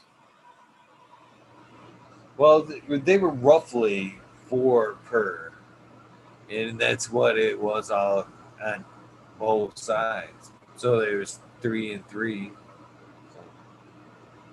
Yeah. under 300 watts. So what do you got there? 12 per 12 ounces per 300 watts, roughly. Probably a little bit heavier to that little bit heavier Right side around of a that, gram but- per. I feel like right around a gram per watt. Right? 300 grams is about 3/4 of a pound. It'd be like pounds 450, right, or 455. So roughly 450. So 3/4 of that, you'd be right around 325. So you'd be like 1.1 grams per watt ish. Not bad. Yeah, not too bad for not because I was like, as well as I did, and I just kind of went, okay, here you go. Because they were like kind of pussy about it. They're like, you flower now. You flower now. You must flower now. I was like, okay, I flower now. These are emails. They're not calling you, so that's you reading it that way. That's not you hearing their voice. That's you reading it. Good point. Good point. So I've got an overactive imagination a little bit. Oh, that's funny shit, though. You get it. It's a Chinese light. Jeez.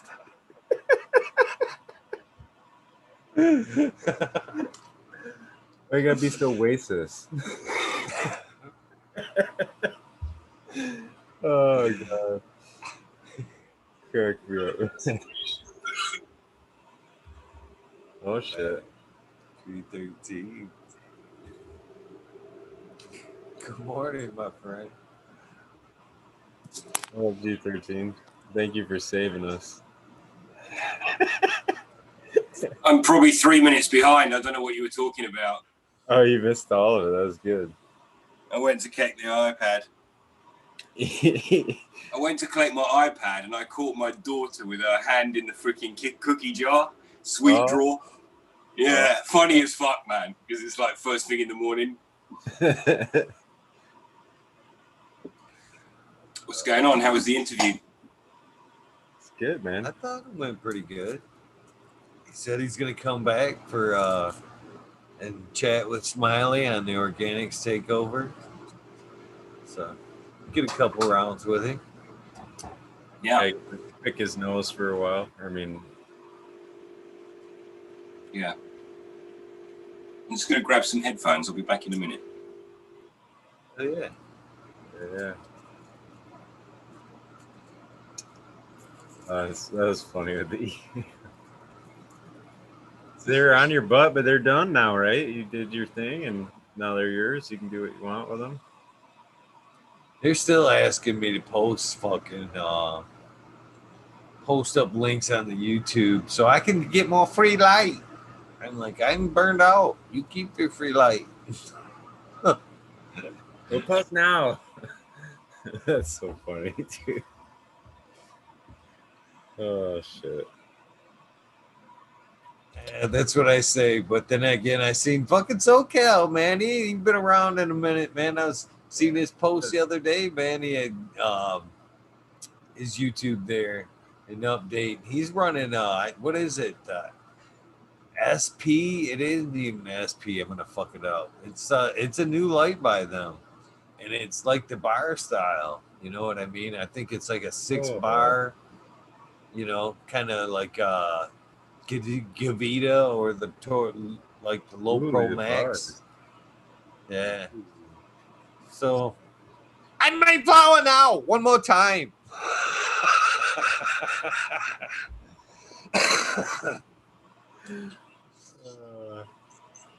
That's so funny. You know, it is what it is. It isn't a bad little light. See how it works in conjunction with a little extra help. I am curious about the output because like the output's the big arguing point of a premium light, right? Top bin diodes and yada yada. But the at the end of the day, I mean, real's real. If the thing's cranking out what it's cranking out, it's probably not but a touch off for what you're. Now if it does that in a consistent. Right on. I guess I can give you a little quick peeky. What are you boys doing? Getting into the China game? Getting into the China lighting game? No, Eagle reads emails with accents.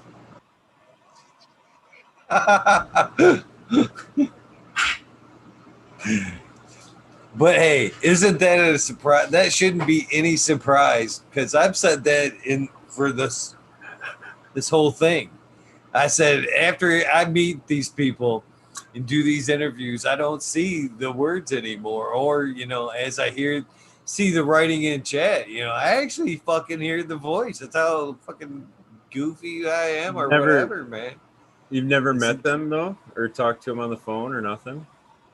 What do you mean? The Mars? Whoever's sending you the emails. What if it's like, I'm trying to think of the most opposite of Chinese, but what if it's like Yolanda Chad, from the Hood or some shit? Like, No. she's sending you emails, you think it's somebody. Hello, how you doing, sir? Yeah. No, it's Chad from Good New York, day. man. Right, yeah. Totally opposite. could Not be. even from Asia or China. Doesn't have that accent at all. Jim that just ended up in China. Well, the helpline's Wuhan probably in special. India, so It could happen. now we pissed off a bunch of people. So listen, you were talking about autoflowers, and a lot of people run them here in Britain along the motorways. So down the motorways, just run rows and rows of them. Then they'll just hash the whole thing out and use it for edibles. So there is a use. They're not totally useless. No, I'm not.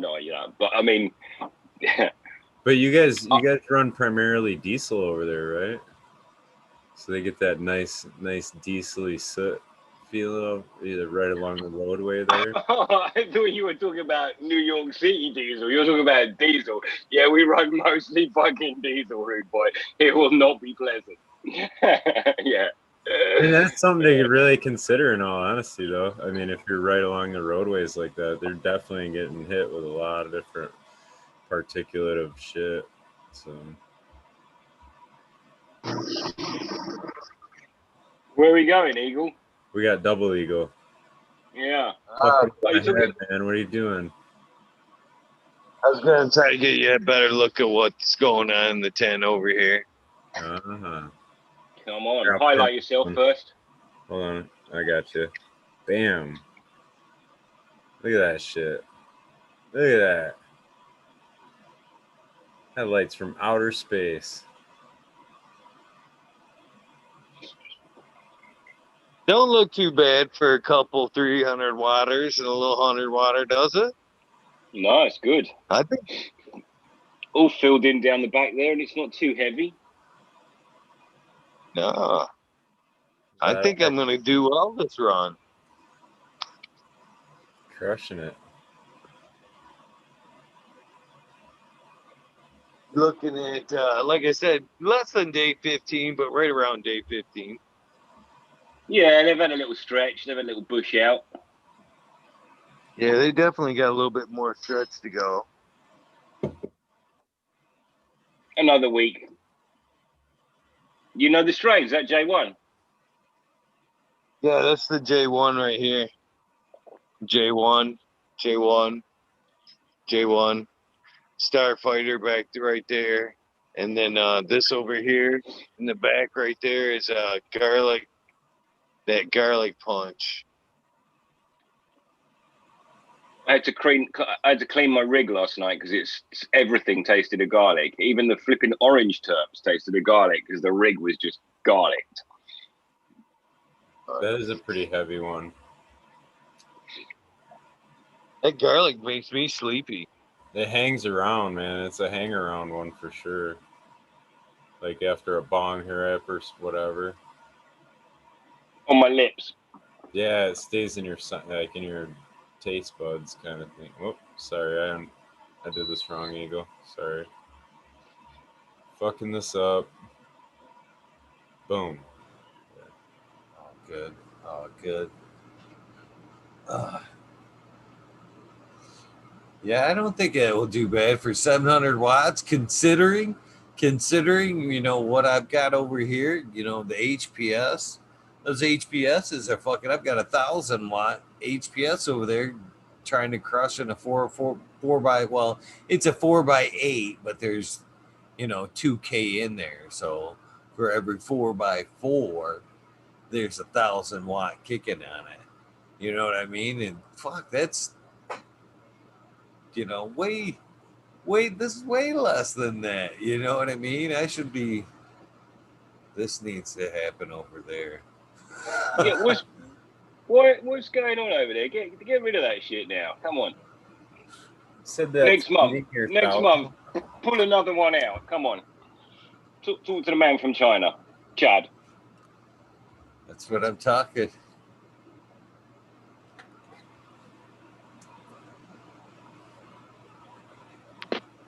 I wouldn't give a toss. Did you see the Migro stuff? He basically proved that it's like, he was trying not to prove this, but he basically kind of proved that it's there or thereabouts. It kind of doesn't matter what you do. Right. What are you smoking on over there? I'm smoking on something that someone else gave me. Sinaloa OG. It's like super complex. It's like fuely and OG like, but it's also really fruity, like forest fruity. It's really, really good. Nice.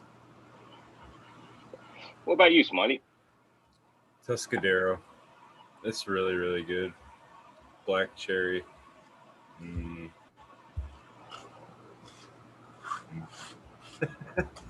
No, it's becoming one of my more favorite and requested ones. So, and she's pounding out the weight. That was the picture I posted on my story the other day. The big cola or whatever. That was Tuscadero. Yeah, yesterday.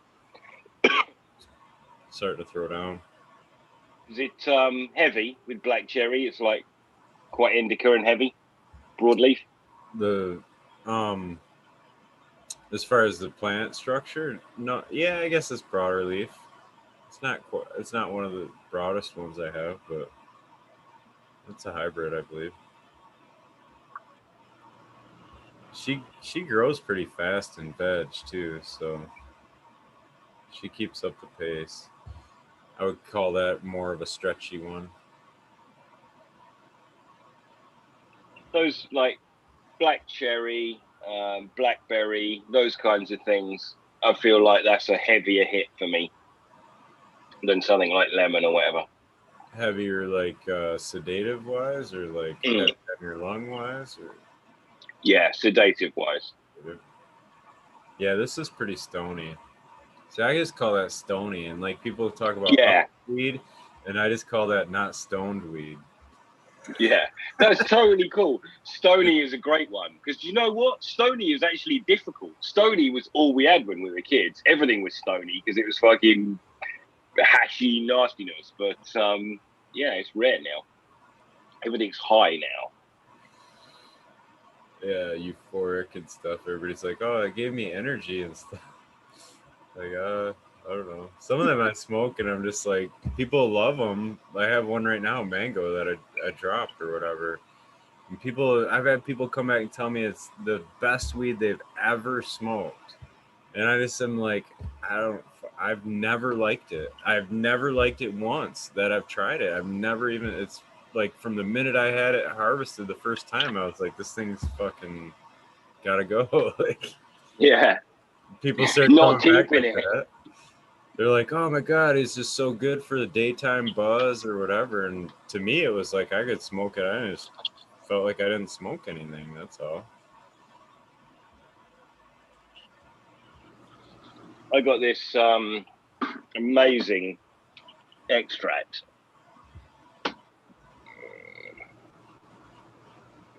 And it's the most flavorful extract I've ever had. And I would bang on it all day long. But it doesn't get me high. And that's fucking annoying. Huh. I mean, I'm sure it gets me very high, but it doesn't get me stoned. So, like, so it just washes in with everything else, is sort of what I'm saying.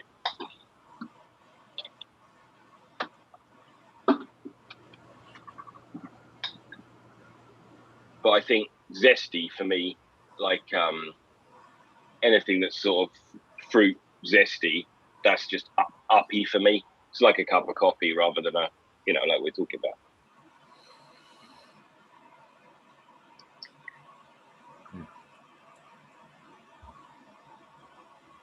I also find people have different ones, like Stardog is pretty uppy for me, but other people find it completely flatline. Yeah, it definitely different ones affect people different ways. Brain chemistry or just physical chemistry or whatever. Yeah. I almost wish I could go back to getting ripped off one hit. I don't know. Smoke a lot less. Yeah, I was packing some. I heard what you said actually, and you're damn right. Those people, and actually the guest this evening, he's a prime one for saying, well, I'll just smoke a little more. Rude boy, there are not enough hours. Like, they don't really leave my hand. There's one everywhere I go. And in between times, I'll have some other things. And so, yeah, there ain't any more time. So there does have to be a high that comes with it for it to... I don't know why I brought this up. Yeah. Otherwise, I'll just have a sore throat because it would just be too much smoking.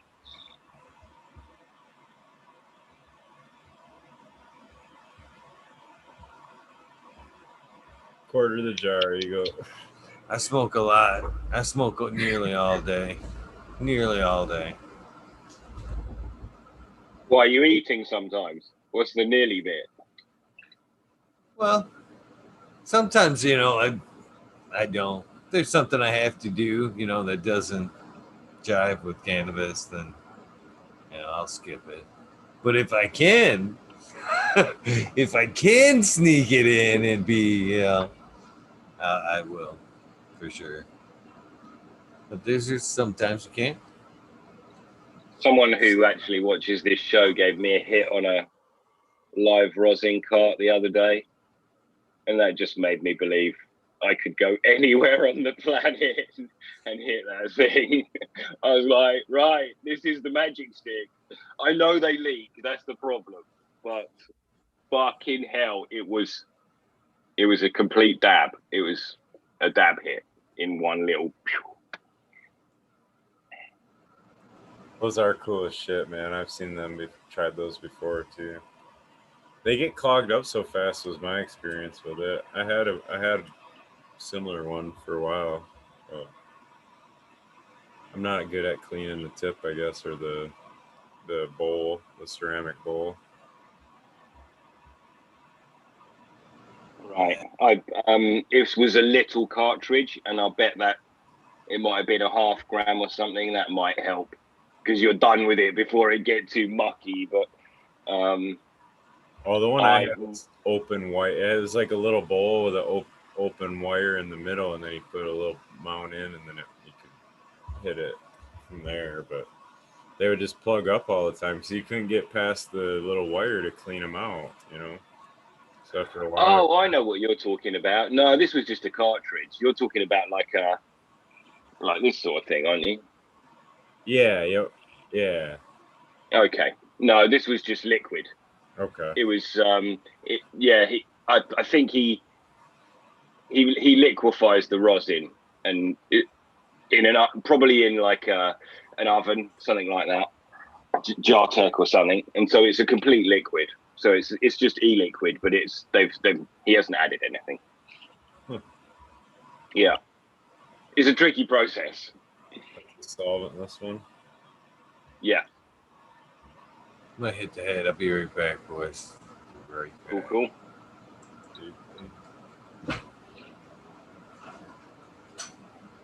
So you got new in the garden going on? Big things, man. Like you've sort of, I don't blame you. Fuck it. You've sort of ruined it, really, because the last interview, and really the last time I've been on YouTube, actually, and actually half I've sort of dropped off Instagram, and it's basically your fault because the Josh interview was just like, yeah, boys, you're doing way too fucking much. Get your hands off. Get your fucking hands off. How about you do some of the things in the garden that you should be doing? So that's where I'm at right now, and I'm teasing you because I'm absolutely loving it, and it's like it's again a reminder of the shadow, and like he sort of said, don't worry about the shadow actually, but what I mean is I'm now fitting my dehumidifiers in my rooms and doing some of the practical stuff.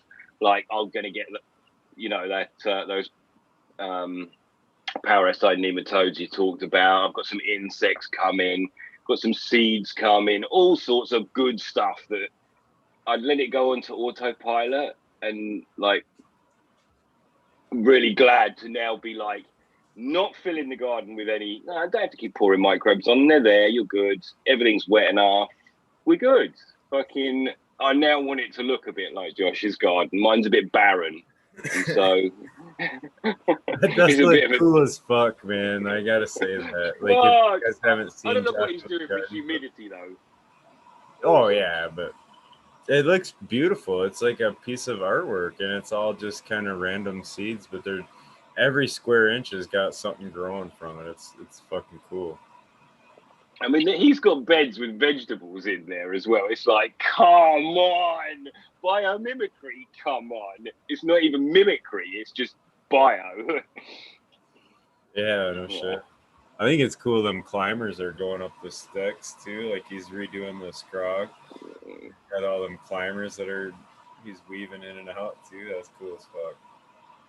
And it just makes me feel, and you can see it on my face actually, but it makes me feel like the brown guy thing, where it's just like, hands off. This is just so much easier. I mean, we spend so much time talking about it now, and it's like, the conversation's been had, maybe. Like it hasn't. Sorry, Eagle.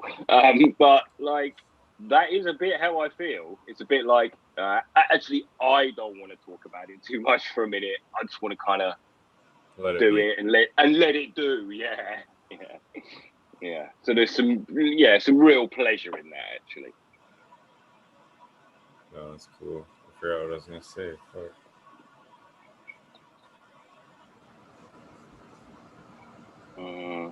Oh, Joshua's story the other day. Did you see that? Where he said something? Yeah, I saw it. No-till. He said the no-till talks had been so long. I replied to that. I was like, hell yeah, if you got time, man, you should do it. Those are great. I'm a opinion. Yeah, kicking off, isn't it? Yeah, they did. What day are those on? 45. Oh, all right. How long do you take them usually? 60. Right around 9 weeks, yeah. So you're cruising. You're a couple weeks out. That's nice. Yeah, it looks ahead of it, doesn't it? Usually, but it's always a good time. Fuck, I can't remember how to do anything now. There I am. Yeah, cruising pretty much. The other room's off.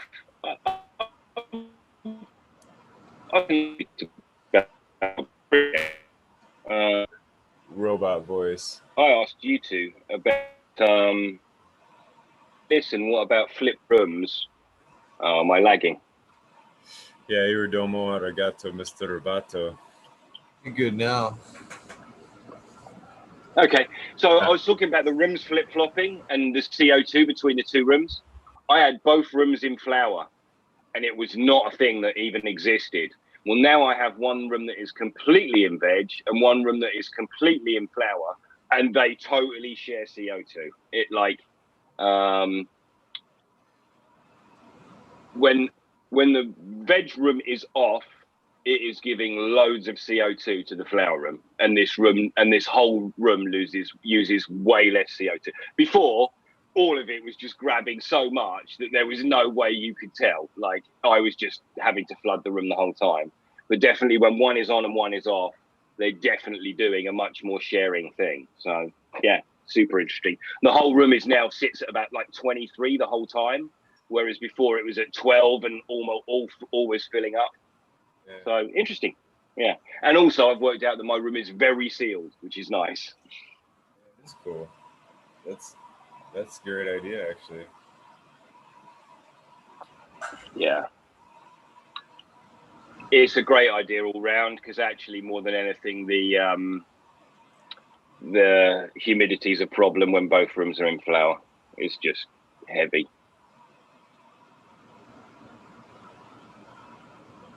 Less work now. Constant supply, less work, all at once. Yeah, it was where we were trying to get to, Eagle, really. And actually, the whole idea was to be able to slow down and not push it through, and much more like let it be a garden, enjoy it. The whole thing was initially supposed to be therapy anyway. It was never supposed to be anything other than actually doing some gardening. So definitely nice to be moving in that direction again. Of course. And time for some new genetics, I think. TW says Fahrenheit, please. Oh, we have, I mean, aren't we the only ones that actually use Fahrenheit anymore? The rest of the world's pretty much on Celsius. Right.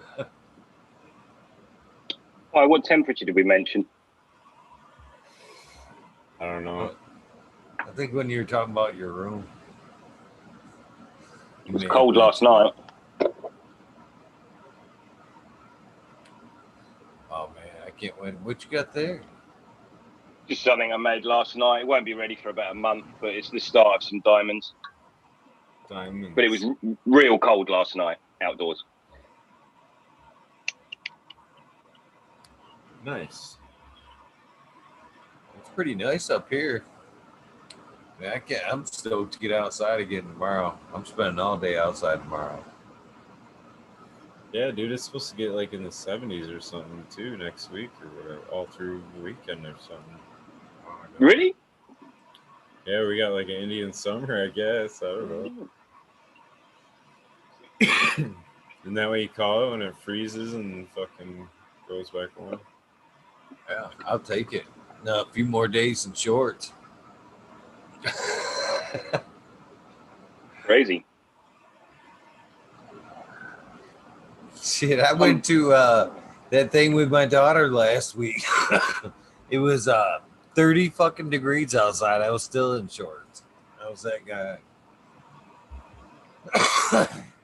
The postman's usually that guy. I've always wanted to be that guy. The guy in snow with shorts, you know. I would love that. But I'm a skinny dude, so I'm always fucking cold. Not so much these days. As much as the snow goes, I'll do this. I got a back porch that's like a 16 by 16 slab.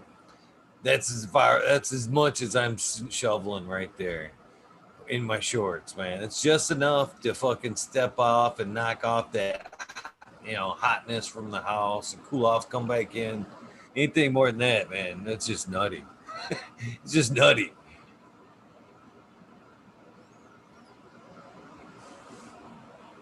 Yeah, the dog didn't want to come outside no more. The puppy, it's like, fuck, it's cold out there. I don't want to go out there. And actually, I'm real housebound at the moment because we're waiting for it to finish its last set of jabs, which it will have on Friday. And then it's another week before we can go out walking. I'm desperate to walk this dog. I want to get out of my property. Yeah, it sucks. Are they tightening up over there too? Again for Yeah. this so-called second round? Thursday, full lockdown. I mean, as near as full lockdown as before. Yeah. There ain't a single bud anywhere in this country. That the day they announced it, bosh, every flower in this country disappeared. Oh shit. That's a good thing for cannabis, I guess. I've noticed that here in Michigan, man. From what I've seen, the harvest of what was harvested seems to be disappearing as fast as it was harvested. Yeah. Yeah, quality dropped off a bit though. This is From those what times where people are Alright. COVID cannabis happy. I was just checking to see if the election was. I see something. There was a highlight that said Trump was claiming that, but I couldn't see anything confirmed at all. But we'll find out in a week when they finished in court. Yeah. oh, dude, it's gonna be a shit show either way. Whatever. But they've all made it a shit show anyway already. Like I think it's. I don't know. Oh, this COVID Like thing. this is not an anti-Trump thing. But the last 2 years, I don't even really want to talk about it because it's your thing, but the last two elections, it's so clouded with Twitter, Russia, fucking Trump. It's like, there's no politics going on, man. It's fucking wank. You've got two wank candidates. Like, I'm not, it's funny to me, but. You said it correctly. I mean, Last last year, year, could argue with you. the way that last round went with this was a fucking joke. So this time around, it's going to be much more the same. It's worse with the COVID and the mail-in ballot. I mean, last time it was a hack. Now it's going to be like, oh fuck! Now it's the mail-ins were fucking fucked with, and we got hacked, and yeah. Well, I've heard two sides already on the mail-in shit. Like it's gonna come down to fucking rock paper scissors between two fucking idiots live on air and shit. But listen, Hillary was a nasty piece of work. But fucking hell, Biden's an idiot. I mean, like, I don't mean an idiot. I mean, he's not really there, man. Fucking hell. I hope the people around him can run your country if he gets in. Do you know what I mean? Because I'm not sure he can wipe his nose. That's a Trojan horse. He'll fucking step aside and we'll have Camilla dictator over everybody with her federal police. Yeah.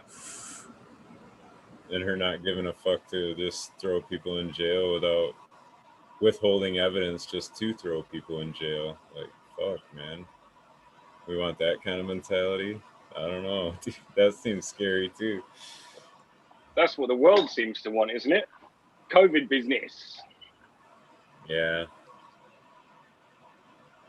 It's all good though, man. The like the pressure has to kind of build for people to understand what's really good too, you know what I'm saying? So like I think there's always a lot of good that comes out of stuff, you know. Yeah, if it's time to bring this to a head, okay, we can explain to you how we really feel. Because we know you don't know. So, the broad majority, if it's time to bring it to a head, yeah. There's things we don't like that you do.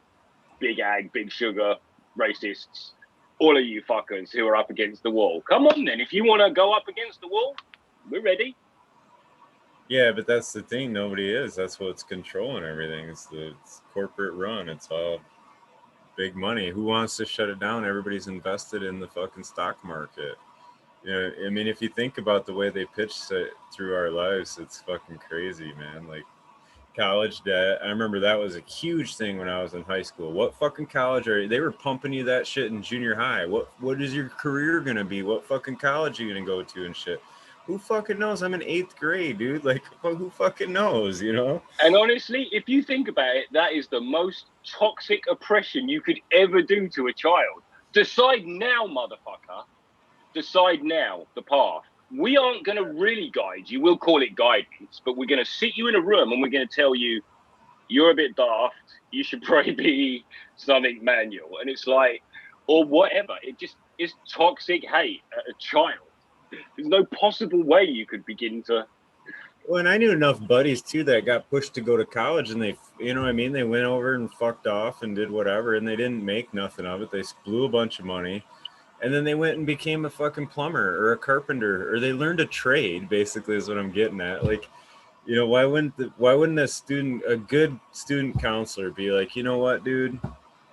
I mean, I know you're wanting to go to college or whatever, but maybe, you know, maybe this is kind of something and just steer them that way and save them the fucking money. And I don't know. I'm seeing little businesses arising, just little businesses that are letting people cope during COVID.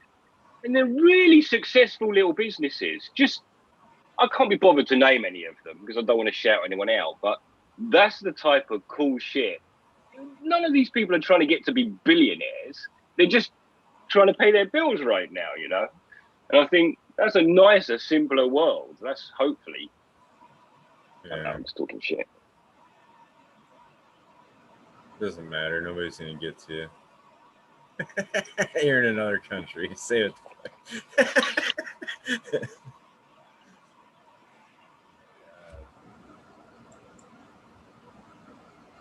Okay, yeah. Sorry. Like, I guess people who are cutting hair in a cabin in their garden, you know, and were doing it on a catwalk, and so people are getting catwalk style hair quality, local. Now, that's probably not legitimate, but fuck it. That's exactly the sort of thing I want to see people doing. Why does it have to be in the high street? And why do you have to pay to have a big fucking shop front that's costing money and all that shit? So, what I've been doing, yeah. man, haircut places are like, have to wear a mask and shit. And then one just happens to be one of my patients that I see anyway, cuts hair. So I was like, oh, fuck, you know, hook me up. I need it bad. I had to get over there. What does your hair even look like, dude? Huh? Really? It's all long and shaggy. Right. I totally had you down as shaved. Oh, it normally is. I do like a number 1 buzz. So I'm like, I used to get a haircut every 3 weeks kind of thing, man. Now it's like, I think I'm on 9 or 10 weeks, something like that. So yeah, it's bad. I've had to loosen my hat bad. That's how bad. My buddy, who I've known my whole life, he during COVID he's been working at home and he grew his hair, and like the dude totally became the thing we were when we were kids. He was this hippie and he looked more peaceful and all this shit. Anyway, this one job come up where he had to go and meet the client, so he cut his hair off and he came round our house and we were like, motherfucker, what did you do? You look an idiot again. Like, back to fucking shame. Right. He's stopping being who he is, in our opinion. Yeah.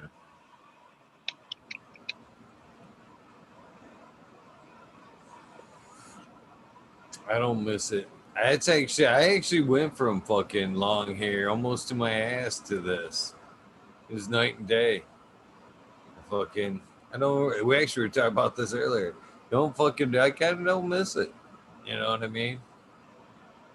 Soon as COVID hit. Yeah, ain't nobody bitching about a barber over here. I mean, other than loosening my hat, I would go. That's my girlfriend's the one that pushes me more. I'm like, I'm gonna fucking grow a mullet. I'm gonna have the fucking. I'm already practicing my hair flip and shit. You're a mullet guy. He's like, no, fuck, you're getting shaved, right? I was like, well, can I at least do a mohawk or something? I got something going on up here. I got to do it, you know? There you It's go. already there. She won't let me do a mohawk, won't let me do a mullet. Fuck, I don't know. Suppression, buddy. I know, right? How am I supposed to look cool?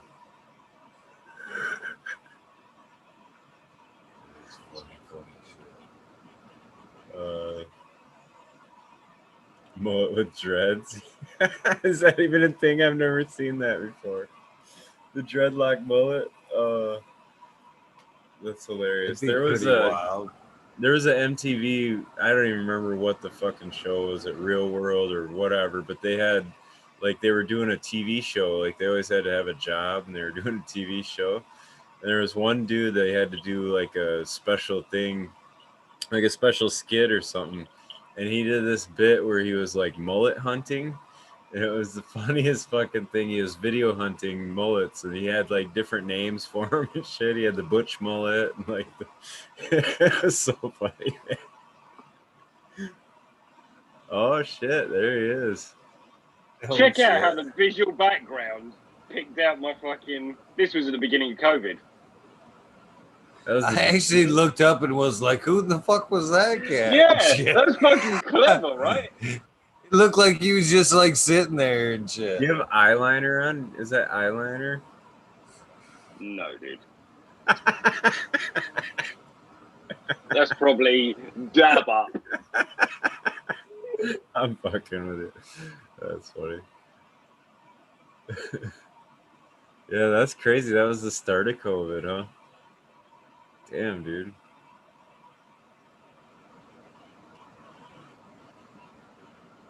And this is my corporate thing.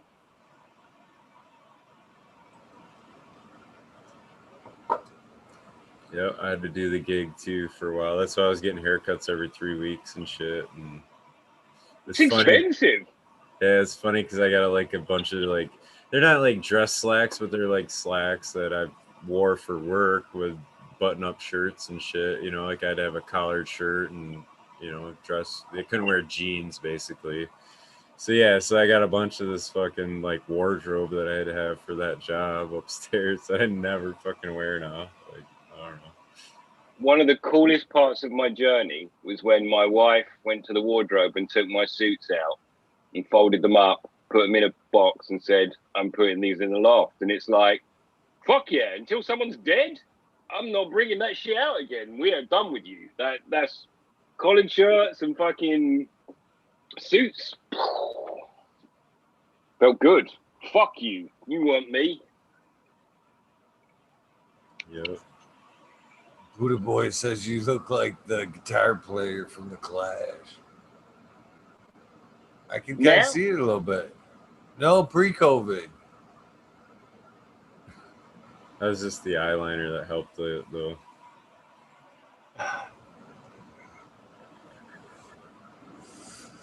Oh, fuck it.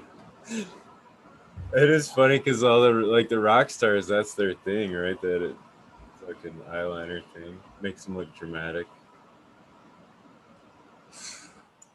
Dreamy eyes.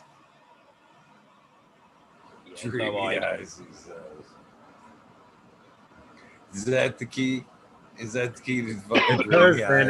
It adds an effect for sure. I'm gonna take the internet's word for that. That it adds effect. No, like they do. That's why they do it for like theater and stuff. Johnny Depp does it, doesn't he? To go to court and shit. Fucking yeah, it's I don't know. And when he's in the fucking Pirates of the Caribbean. Yep. Yep. Exactly. Yeah, they do it in theater all the time. Cheers, DLP 2372.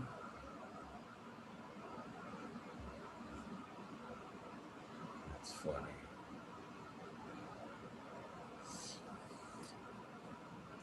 Yo.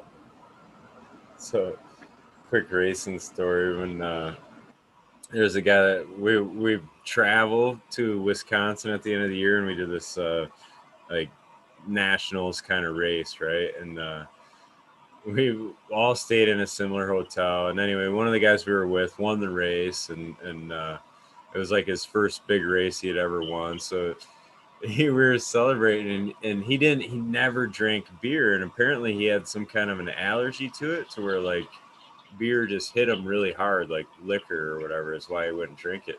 So anyway, he's celebrating. He ends up drinking Allergy. 2 beers and fucking passes right out, dude. Just passes right out hardcore.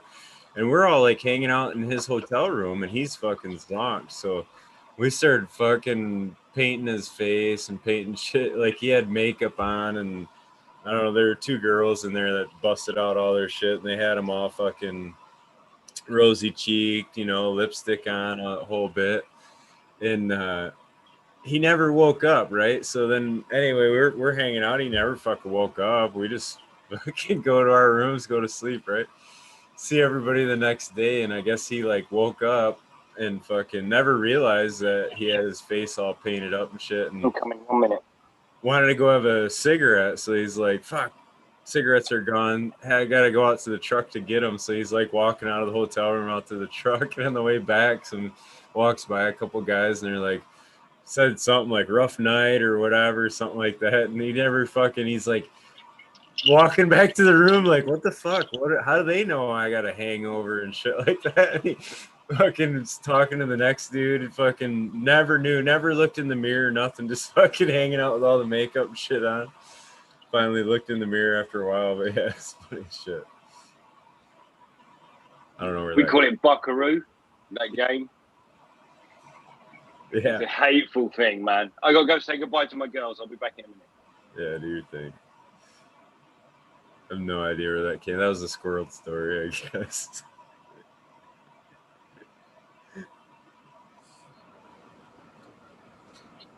So I may fucking I'll just wait till tomorrow. I was gonna maybe think about sinking the clones in there tomorrow sometime. Oh, yeah. Whenever, But, man. I can wait till tomorrow night. Yeah. I'd rather wait. I would too. I'm pretty buzzed.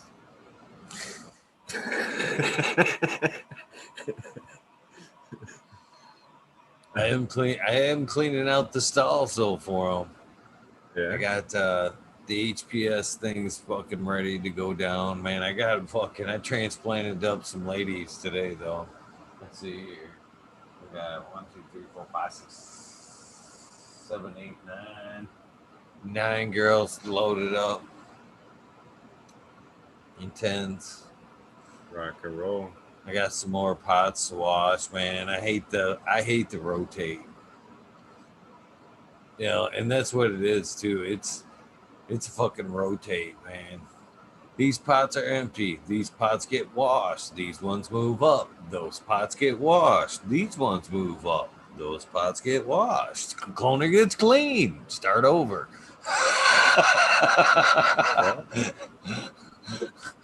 It is. It's like that. Yeah.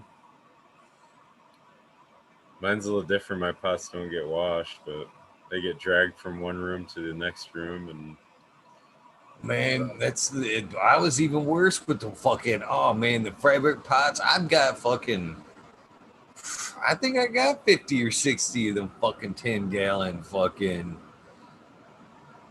fabric pots, man, that I just fucking all in a garbage bag. I kind of roughly cleaned them out and fucking said, fuck these things.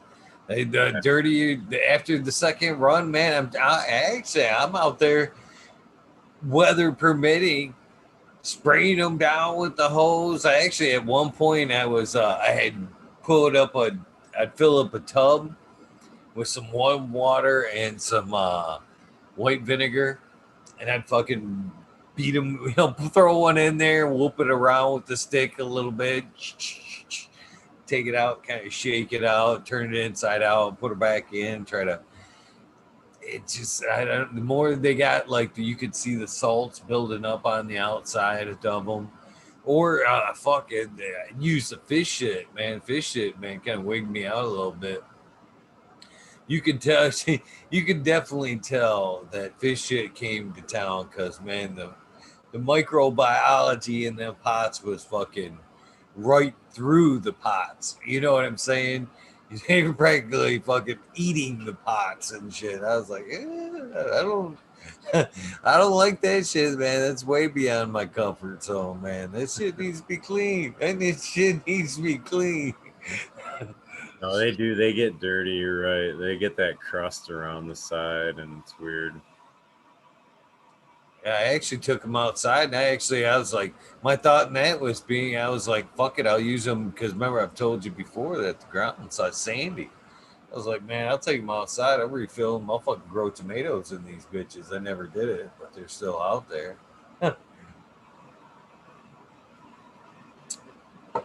I bought them super cheap too. Well, it's cheap as cheap gets, man. I moved up here. I think my fucking Home Depot up here got like prejudice against me, I guess. Because it seemed like, and it's still like this. Anything like I touch in there, if I go in there and I'm like, hey, I can use this in my garden, they're like, fucking clearance that shit. We ain't carrying that shit no more. Fuck that guy. And that's what it was like. Fucking anything I fucking got from there when I moved in, man. I walked through there and they used to carry what was it? The Black Magic fucking top dressings and fucking pots, fabric pots. That's where I got them. I came up here, they were like half price.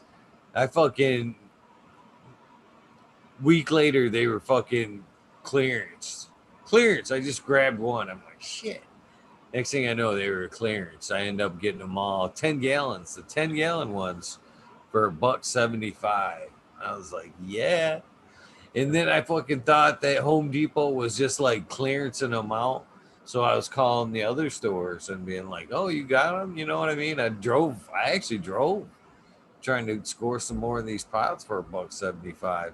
I'd get out everywhere else and they're like, yeah, no, we're not getting rid of this shit. We just ordered more. I'm like, and so like this one over by me, man, anything if they think you're growing weed with it, they ain't carrying it no more. That's funny. Still a stigma like that. The ones around me are starting to carry more and more stuff, man. I see like Fox Farm and different, I don't know, like local grocery or supermarkets, I guess you'd call them, where they carry all kinds of shit. But shit, fucking Walmart up here is carrying Pro Mix, 2 types of Pro Mix. Actually, like an organics Pro Mix and then like a regular version of Pro Mix. I bet if and you like look, they probably half have the size bales. They're like $6. I think they were wanting for them for a half size bale, 2.8. a lot of the local gardening centers are getting hip to that.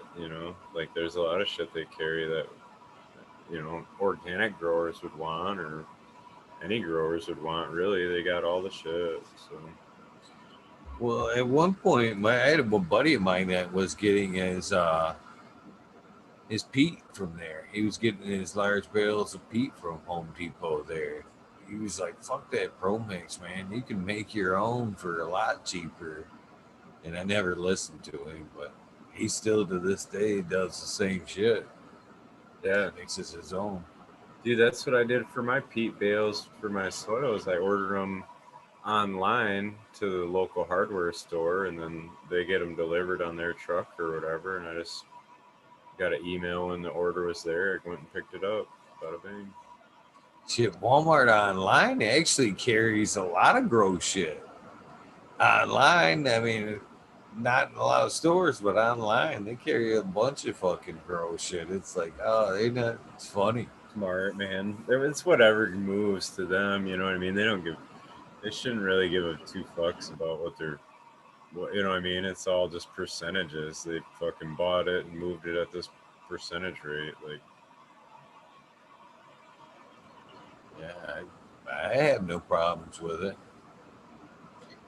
As far as I know, they might just be growing fucking greens indoors. And fucking, I could even give a shit, man. People actually, house plants are huge these days. just house plants, succulents. Fucking that shit's, you know, a lot of people grow that shit. I knew a guy that worked at the grocery store that grew strawberries in his tent. He set up a tent and everything and started growing strawberries. He was basically baiting them to get searched or whatever, but I think they made him shut it down for some other reason. It was against his tenant rules or something like that. Oh, I see what you're saying there. He was trying to get him to come in. Yeah, he had it all set up so you could, you know, carry it in a grow tent and shit. So people obviously knew what he was gonna do shit in there. But I think, I don't think he got in trouble. He ended up having to take it down because of, or get evicted or whatever if he didn't. So. Yeah, that's funny. I've never heard anybody just outright trying. I've got a grow tent here.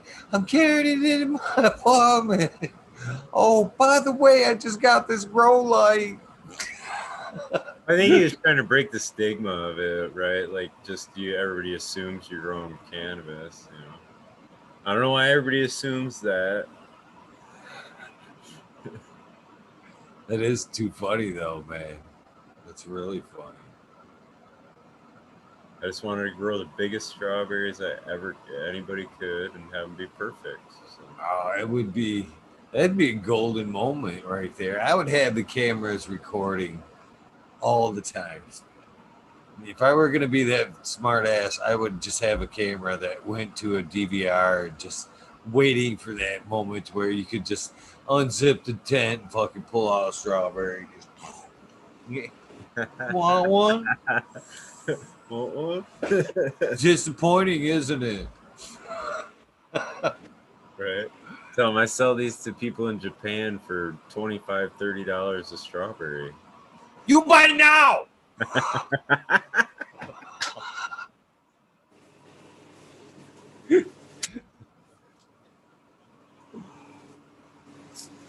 funny. I gotta piss now too again. You know where I get that voice from? I actually had a girl fucking talk to me like that one time, and this is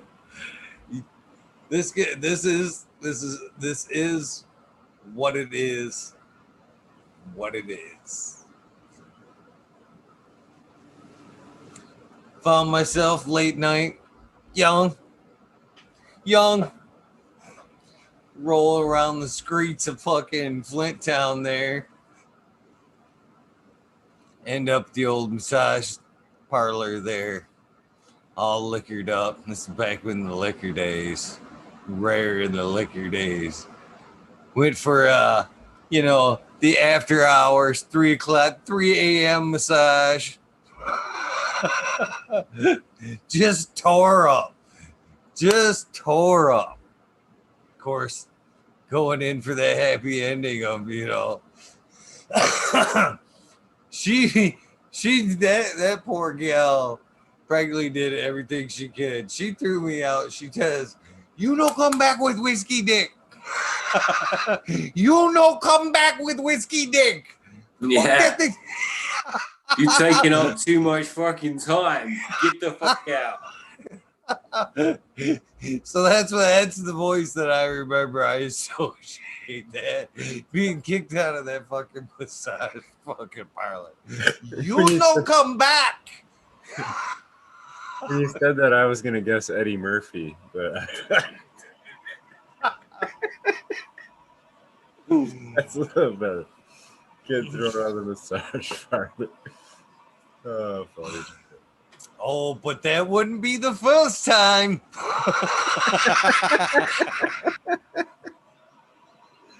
You hear 4 times. Oh man. We'll say the other ones for perhaps another night. But yeah, Flint's a crazy town. Flint can be a crazy town. Denver says, "Oh hey, Lexi,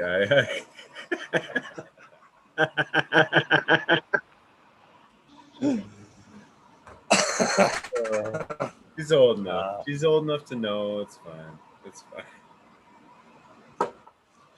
there's alcohol involved, so it was pre-her and pre-her sister. So Yeah, he's old enough to drink, so alcohol stories are fine.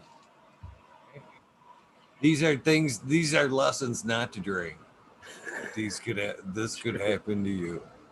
Whiskey dick is real. It is. It's led to probably 99% of children today.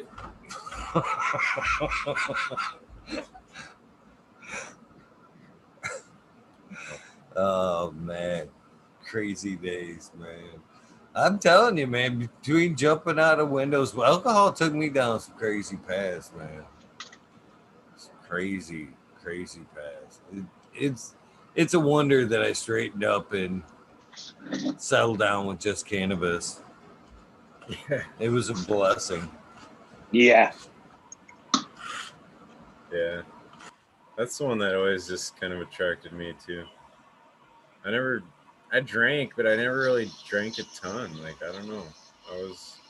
It just wasn't my thing. Like, I don't know. If everybody was like, hey, we're going to a party, we got to get 12 packs. I was like, hey, I got to bring a quarter.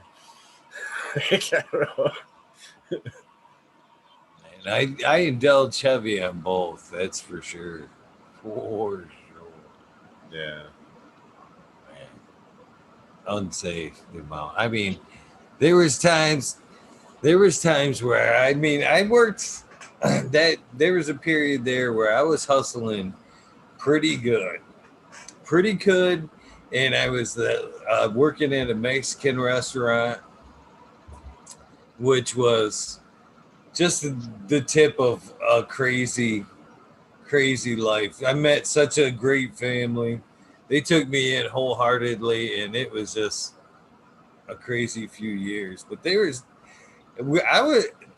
drank 24/7, which ultimately I was drinking 24/7, and there was an after hours in North Flint there, and which is a whole different neighborhood in itself.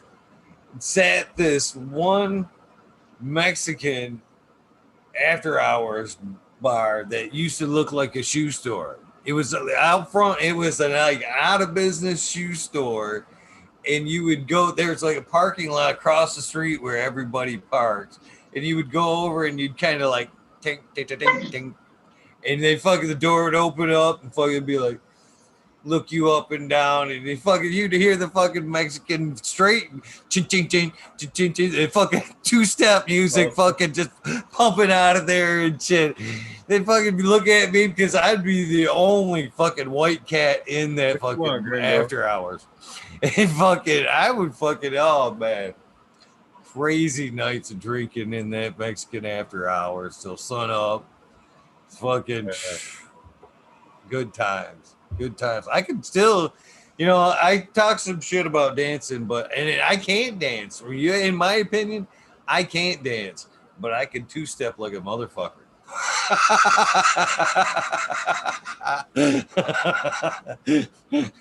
You get some of that straight Mexican siesta music on, I can fucking I can actually do that fucking. If it wasn't fucking 4:00 in the morning, I would belt you out the most Spanish fucking scream that you'd ever hear. You'd fucking turn off your camera and you'd go, where in the hell did that guy come from?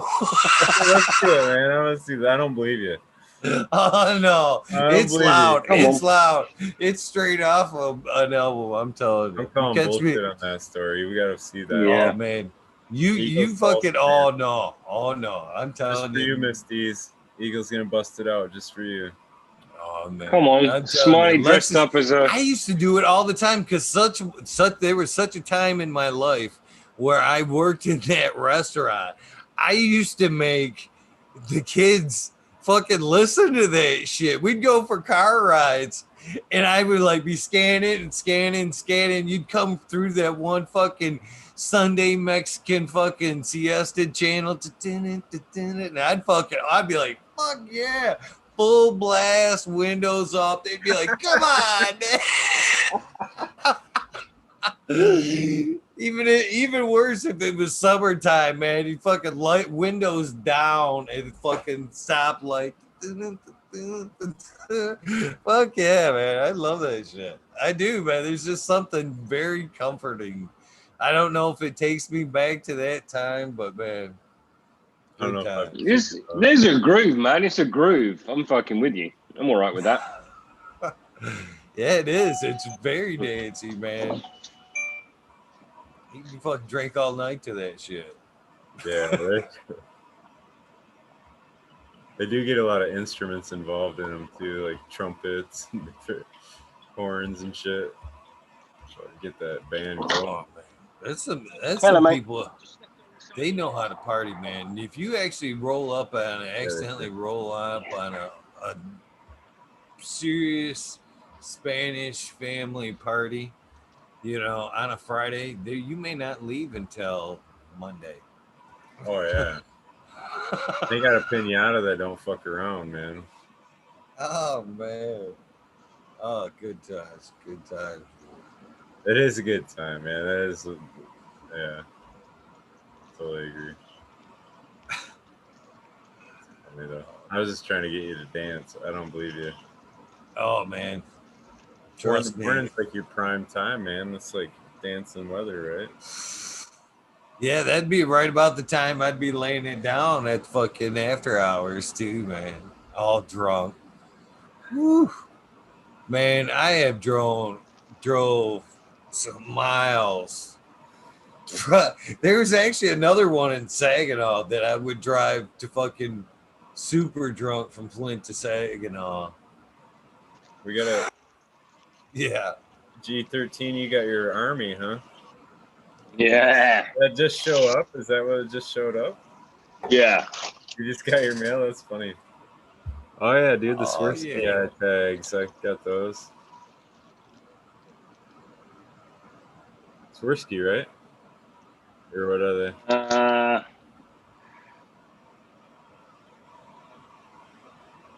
Yeah, they are. It doesn't say it on it though. Oh. I think this is a bit of standard packaging. Yeah. It just says, but that is what it is. Yeah. I was gonna say I get them from Copart too. Yeah. One sec.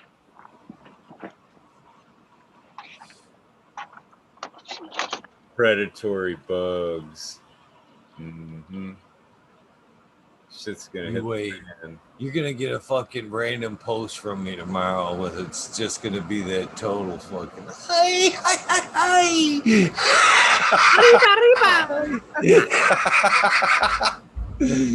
you're like that crazy. I already know that's happening. I was like, Eagle's going to make a video. We're going to see him fucking hollering.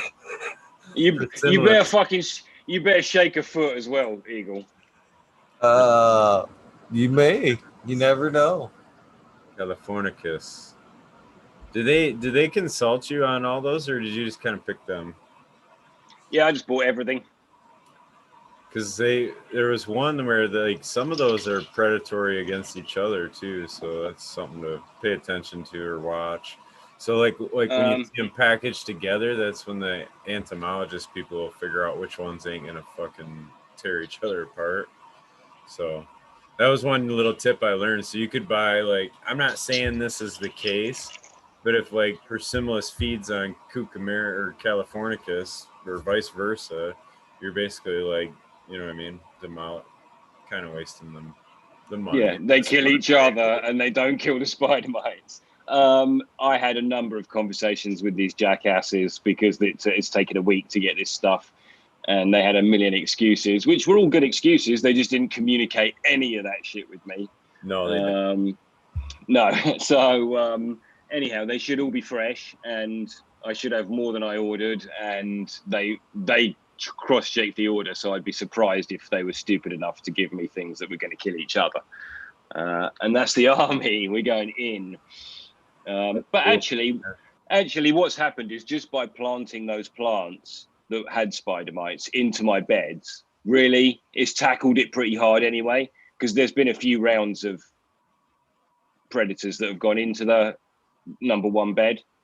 And so, yeah, it was quite nice to see that thing is actually like balanced enough insect-wise to sort of heavily tackle what was a bit of a problem. Cool. Oh yeah.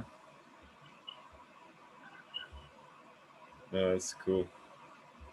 That was the only little tip I remember that they gave, because I had a bunch on order, and the company I was going through called me and was like, "Hey, what are you trying to do?" And they were really cool. That's very cool. Yeah, and they actually adjusted my order, and it made it less money, and like I actually got more predators that were gonna do better for me. So yeah, it was kind of a cool deal. Trying to think their fucking name now. I'm drawing a blank on it. It's Natural Enemies Biological, I think is the name.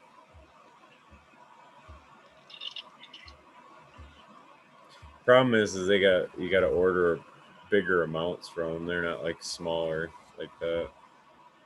But Yeah, your garden's fairly large though. yeah, Do you do a regular thing? I don't know. I've been wishy washy with it. So I've tried doing regular with them and had problems. Had to go back to kind of regular spraying, and then with the regular spraying, I think you kill them. So it's like, Yep. yeah, it's kind of I'm on the regular spraying now. And I'm back on the regular insects. I really need that to work for me, and hopefully in a bed situation where that soil isn't changing, hopefully. But what I actually think is that I'll just always fight a slight problem, and what I need to do is make sure that never becomes an infestation. No, yeah, Balance. you're staying ahead of it, and like, yeah, that's the hard part, man. It's just I've had the best results and the most consistent results with just kind of spraying regularly, and I might as well buy Mammoth P though. The amount of money you just pour into fucking insects, no-till gardening, and then the insects cost. yeah, and you look at them and you think, oh, that's not that much money until you get the shipping cost on there because they got to be overnighted. And the other problem, like you were saying, you were waiting a week on them, is because it depends what day of the week you order it. You got to look at the fine print. Like if you ordered it, like the cutoff day may be Thursday at noon. So if you ordered it on Friday, then your order technically doesn't get posted until the following Thursday, and then the order actually will go out the Tuesday after that. So if you ordered it on that Friday, you're actually waiting 10 more days before your order even goes out. So your week makes sense of, if you missed that cutoff date or whatever. I ordered Thursday at 1. Yeah.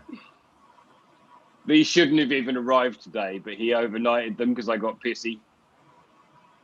Well, that's nice. I mean, you're right, though. They should make that a little more clear. Some of them I've seen, they really highlight that it has to be overnight shipping and it has to But it's interesting that you're playing out the exact scenario, because what he did was he calmly on the phone sort of said, well, actually they had to substitute some of my order as well. So it hasn't been great again. But he said on the phone, yeah, you know what? It does say in our fine print that, and it's like, yeah, I know, you could have just told me though, you jackass. You were already substituting some of the order. Also mention, we hope to get these out on X. Right. But I said, in this day and age, you can't get away with this stuff, buddy. You've just got to communicate. That's the only crime. Like, just communicate, because everybody else does. Amazon tells you every time they fart. For fuck's sake, everybody needs to have that level of service is all. Yeah, I agree with that. I only called them the one time, though. I only called once. They called me the other time. Yeah, I called them and they explained that, and I was like, oh, all right, I'm a dumbass, I guess. Yeah, I mean, luckily, these days I don't get to be too much of an asshole, because usually, I mean, enough times it's been where it's pointed out, where it's like, yeah, this was you. Oh, yeah, sorry. So, No, I've had them moments too, man. React like a jackass and see it later and you're embarrassed about it for sure. Oh yeah, I've definitely been that guy. I don't know who had brought it up last night. I think it was Tao talking about that guy he knew there. But I've definitely been that guy where I've started off the conversation with both, is this call being recorded, following up with, I'd like to speak with your manager. Right off the get. Yeah, we're jumping straight from you. I need to hire complain. Well, there's been times I've flat out, when I've asked if it was going to fucking be recorded, I'm like, oh, you're going to be using this for training. You're going to be using this call for fucking training. You better hit record on this shit now. Yeah. Let me just quickly tell you about what you and your mum and I did last night, and then we go move on to my complaint. Not quite that bad, but there's been some bad ones, that's for sure. I think Sprint's actually changed a few policies from my asshole nest. You go claws. Couriers are high on the list. Couriers have got some abuse from me in a past life. Some of that, man, they can't help. I think the couriers, I mean, it's what it is till it gets to them, right? I don't know. Do you know what? I just think these days it's so flipping good. It's like, I have not had to complain about a courier for, well, a couple of years probably. This country, they got it covered now. I actually got mine. I could have room to bitch about mine. I actually have fucking room to bitch about mine, both from the post office and through Amazon. I've had FedEx drop my shit off at the fucking mail office, at the local post office. Well, fucking undeliverable, or we just made it this far. Good luck to you. Because my post office, my mailbox is at least a mile from my house. All right. So if I've got a package that won't fit in that box, they don't even they don't even think about coming to my house. I don't give a shit what it is. They don't even think about it. There's times I get fucking delivery attempts from like Amazon, package undeliverable. I'm like, it's 8 o'clock in the morning. I know that motherfucker hasn't even left the post office yet. My mail don't even run till noon. You tell me at 8 o'clock. He's like, fuck it, Eagle's miles away. I ain't going there today. Yeah, I don't know what it is, but yeah, they don't. Think about Michigan with 60 million people. That's what Britain is, really. So there's a courier every 5 feet now, because we are, like, the roads are all quiet because of COVID, and everyone's buying everything off Amazon or other related online stores. A courier passes through here every 5 minutes, and these days they all share workloads, don't they? So yeah, we got it covered. So, have you guys noticed as far as like that kind of shit goes, the bigger trucks have gone?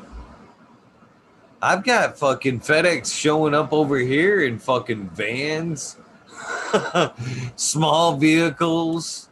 Do you know what? I've even noticed like an Asian girl turn up with a car and stuff, almost like it was a sort of, she just took one day's work, and then, I think everyone's just grabbing anything, but you can't get a lot in a car. But yeah, I mean, I'm not moving much. I've got to be honest. I'm fucking hobo. I said hobo.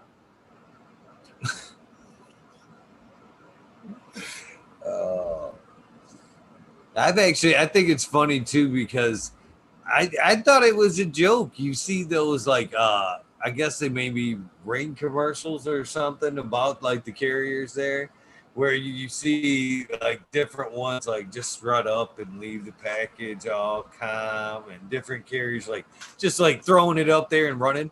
That's basically what my FedEx guy does. He'll set that shit right on the steps, and he is in a fucking just dead run back to that truck. And I haven't figured out what the fuck's going on yet or not. Well, I mean, why? You But got the it's haunted house. the chainsaw Oh, house. Yeah. when I was in an office job, like going back 18 months, let's say, I saw much more of what you're talking about. And I think whatever was happening, we were told like they have X drops amount to do per hour. And like that's when they really don't give a fuck about your shit. But actually I've seen much less of that recently because I think there's just more couriers. I think it was maybe an Amazon Prime I don't know. But maybe it's just packages per hour.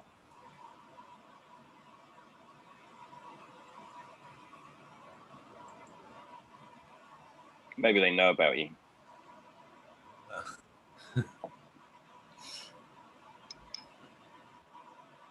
Whiskey dick and shit. That's fucking funny. That shit, oh man. I don't even know if I should even talk about drinking days anymore, man. They were crazy. Drinking days were, whew. Yeah, and that shit's legal. You can buy that shit in the shops. I looking back, I've never been able to understand how and why. You know what I mean?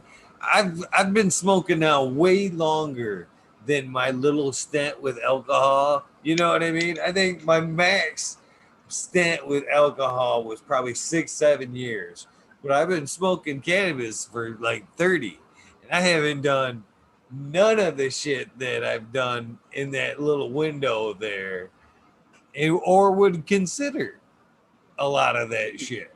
You were also young. You were also younger then, so more likely to be stupid and maybe less formed as a human. But totally. I don't know. I still think it's alcohol because I've had few nights where I've fucking been with buddies and gave in to the peer pressure and had a few drinks.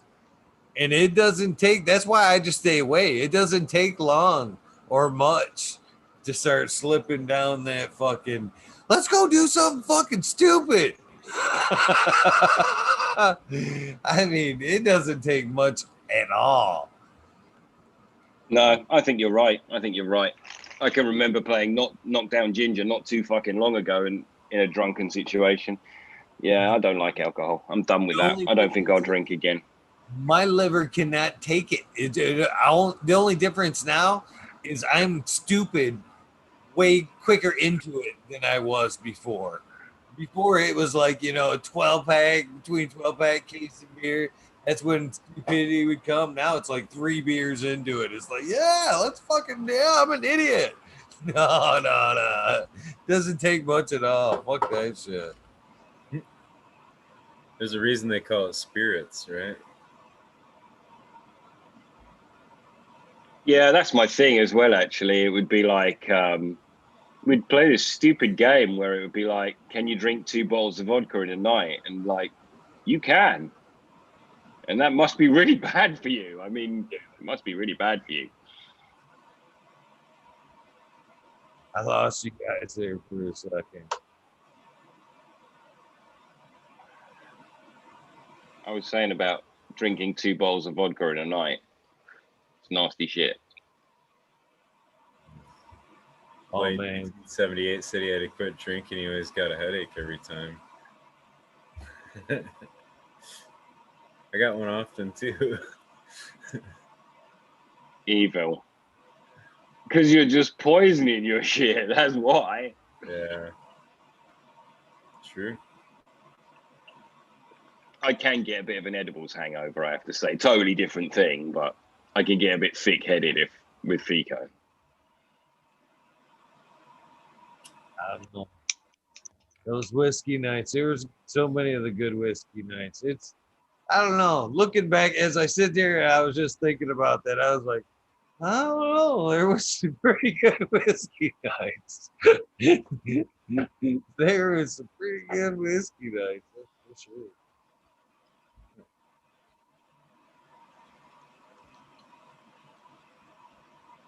I'm not going back.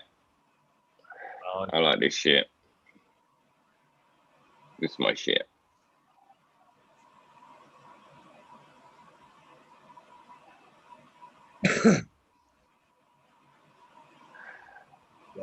I was gonna say some shit, but yeah.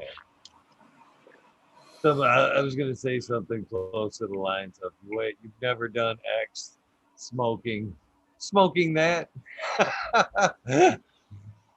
Well, the funny thing was, like, it was like you said, I actually did used to drink and smoke a lot, like together, the two things together. We actually used to do a lot of bongs and drink a lot of fucking alcohol. And like, because it's like, you know, that line where you tread, where you're all like, whoa, it's too much. It's not enough, too much, you know, and like lots of people who do, who, you know what I'm talking about. Lots of people like to play that way. Oh yeah. I mean, yeah. Like I said, some good nights, some bad nights. There's a lot of nights where I'm lucky. There's just nights I'm lucky to be alive. I had a lot of those nights. A lot of those nights where I shouldn't even been driving, where I woke up and that's another thing too. We can say what you want, man. I can power smoke. I have been to cups. Smoke till other people around me have not even been able to function and still drove 3.5 hours home. You know what I mean? And there's times where I drank and don't remember how in the fuck I got home and thought to myself immediately I woke up, how did you get home? Holy fuck, that was incredibly dangerous. You don't remember shit. Luckily, I didn't drive them times. I was that idiot. I'm not afraid to even say that, man. I thought I could fucking drive through anything, fucking all drunk and shit. I got this. Crazy. I mean, Yeah, I don't like driving and drinking and driving. Did plenty of that too.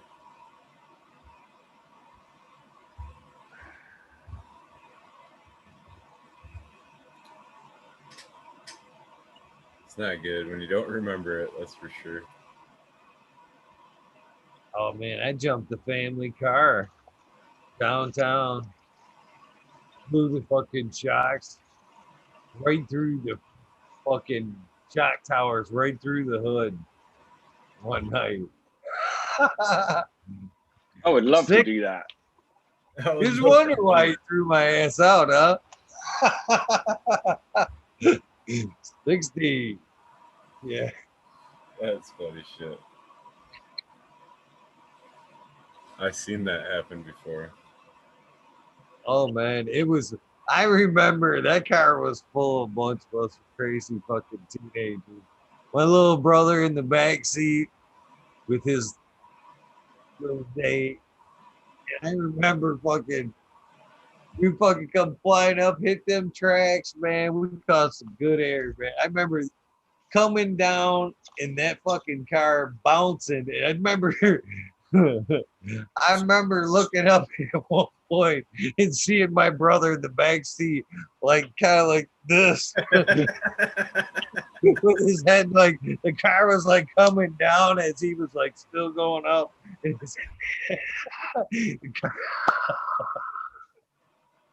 Where did you make it after the jump? Like, did you drive it home and park it? Oh yeah. They found out you're come out like, what the fuck? I still denied that shit too. He says I don't know. he said, did you do something to the car last night? I'm like, no. You sure? I'm like, yeah. Bullshit. There's 2 fucking holes in the fucking hood of the fucking car. I just paid $400 and have the fucking shock welded, 2 towers welded in that motherfucker. You want to tell me the story again? I'm like, oh shit. It's Brian's fault. It's Brian's fault. I had to pick up his girlfriend. Brian's like, fuck you. Brian's like, fuck you, motherfucker. I snooped.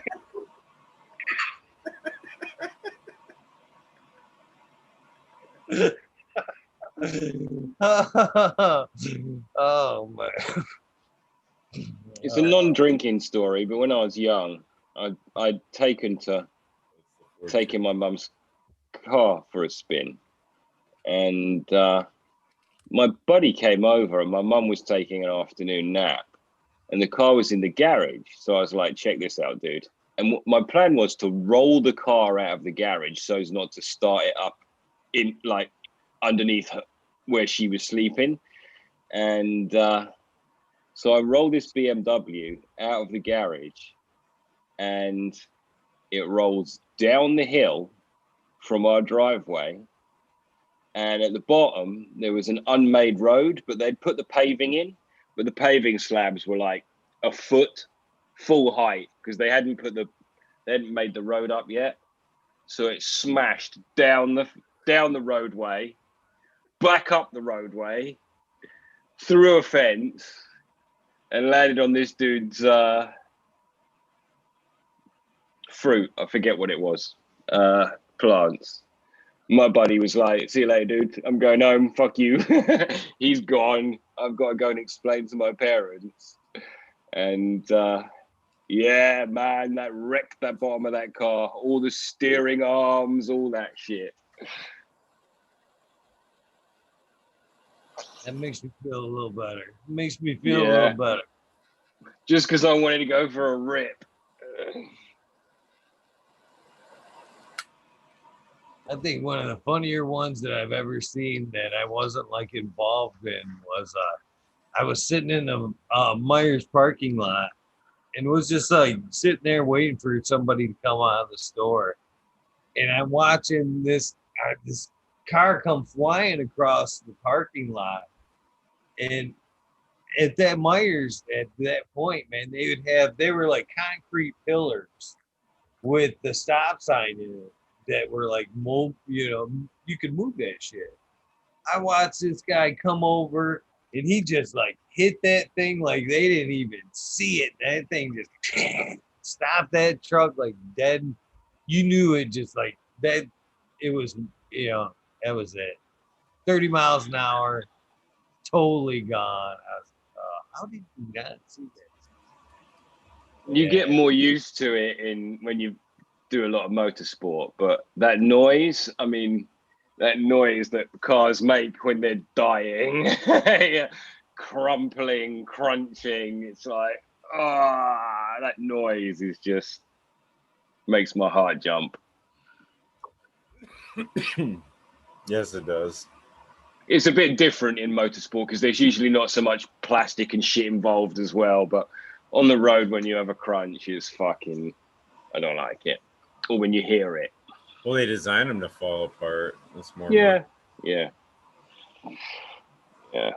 Safer too, but cool, guys. I'm gonna jump out though. I'm tired. I've been hanging on for 420 this last half hour. Just before you go, man, show me that thing you just fucking puffing on. The Death Star? No. The actual implement. Oh, that's Tommy gun. Checking it out. That's wicked. Yeah, it's just a cheapo floppy little thing. Yeah. I just fucking like $5 at the fucking event. I don't know. It's actually probably the most valuable thing I've had because I've used it so much. Yeah. New one. I'm gonna jump out too. I'm gonna go put these insects in. Nice one, boys. Nice to catch up with you. You have a good day, man. Good luck with peace and love. Thanks, man. Yeah, have a good one, Green Tea King. I thought I heard you fire up the song, so I've fired it up for another one.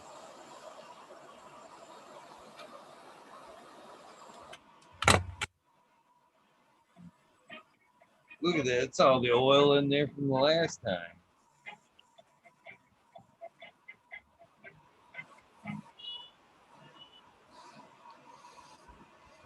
a ton of oil in there from last time. I haven't figured it out yet, but I will. All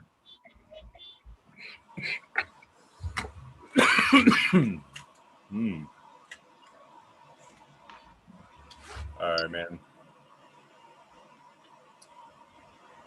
Enjoy your hump day. I'm gonna save the vert boxes for tomorrow night. Tomorrow night will be the day if you got time. Yeah. You got a guest for tomorrow or not? No, I left it vague. I left it Wednesday. I was gonna say I might be a little later, but yeah, I can make it happen. I'll take my notes out. Get my I'll be game. here till 4:20. Sounds good, man. Peace out. We'll see you tomorrow. Have a good day, brother. I'm doubling up, guys. Maybe the doubling up for home day dabs. Skillet's still somewhat hot. What the hell, right? Still a few minutes left or seconds left of this song. Dab was tasty. Hopefully you guys had an halfway decent night with hanging with us. Still on the fence about these dabs. Pretty tasty though. Pretty tasty. Thank you, Sungrown 707, Kazoo Kush, both of you guys for making this happen. Getting it here. I appreciate it.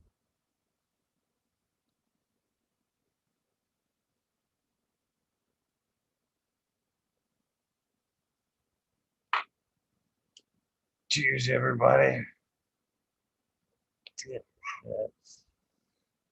I've thought about that, like 1978.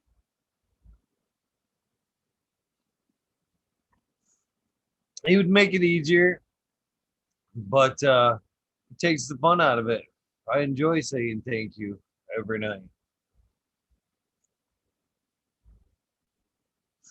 Said a one-on-one time that I know there's no guest. It's just basically me and you guys. And I can say whatever the fuck I want. So I could probably do credit likes, but in my opinion, that'd be no fun. No fun. Man, I'm going in for like my fourth draw on this fucking dab.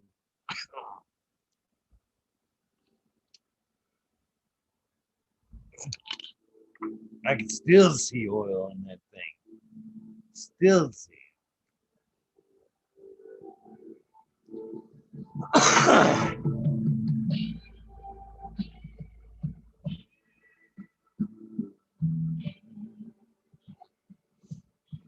Oh. I know we did this one the other night. Ooh. Right here. This is where we're going with this one. I don't know if it's there or not, or if it's covered. Looks like it is. Any fans? Good morning, Purple Thumb. Your alarm hopefully is going off right now. Here in the sweet tones of Jam Mr. Applin.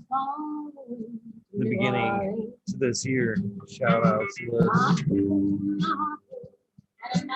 Seldom Seen, John Smith, Oak Park Gardens, Hal 1997-82, Skunky Packs, Martial Artist 2012, Micro Slave Hefner, Robert Green Fingers Thomas was in house tonight. I can vouch for that. Daniel McDizzle, medically fit.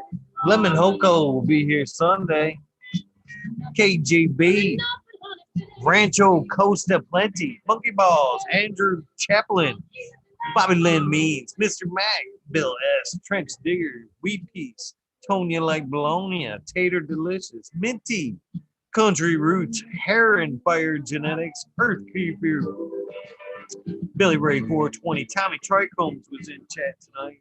Teeny 101, Buds and Hazard, Beat It, Beerman Farm 616, Mr. Club 14, Mike Bauer, All Up North, Max Scrum and Ruby, Levine, Sharp, Timothy McInnes, Neo, Justin B, Stachronic 88, Fat Belly, Jennifer Steele, Cannabis 03, Turk Farmer, Shannon Stevens, Carlitos Latinas.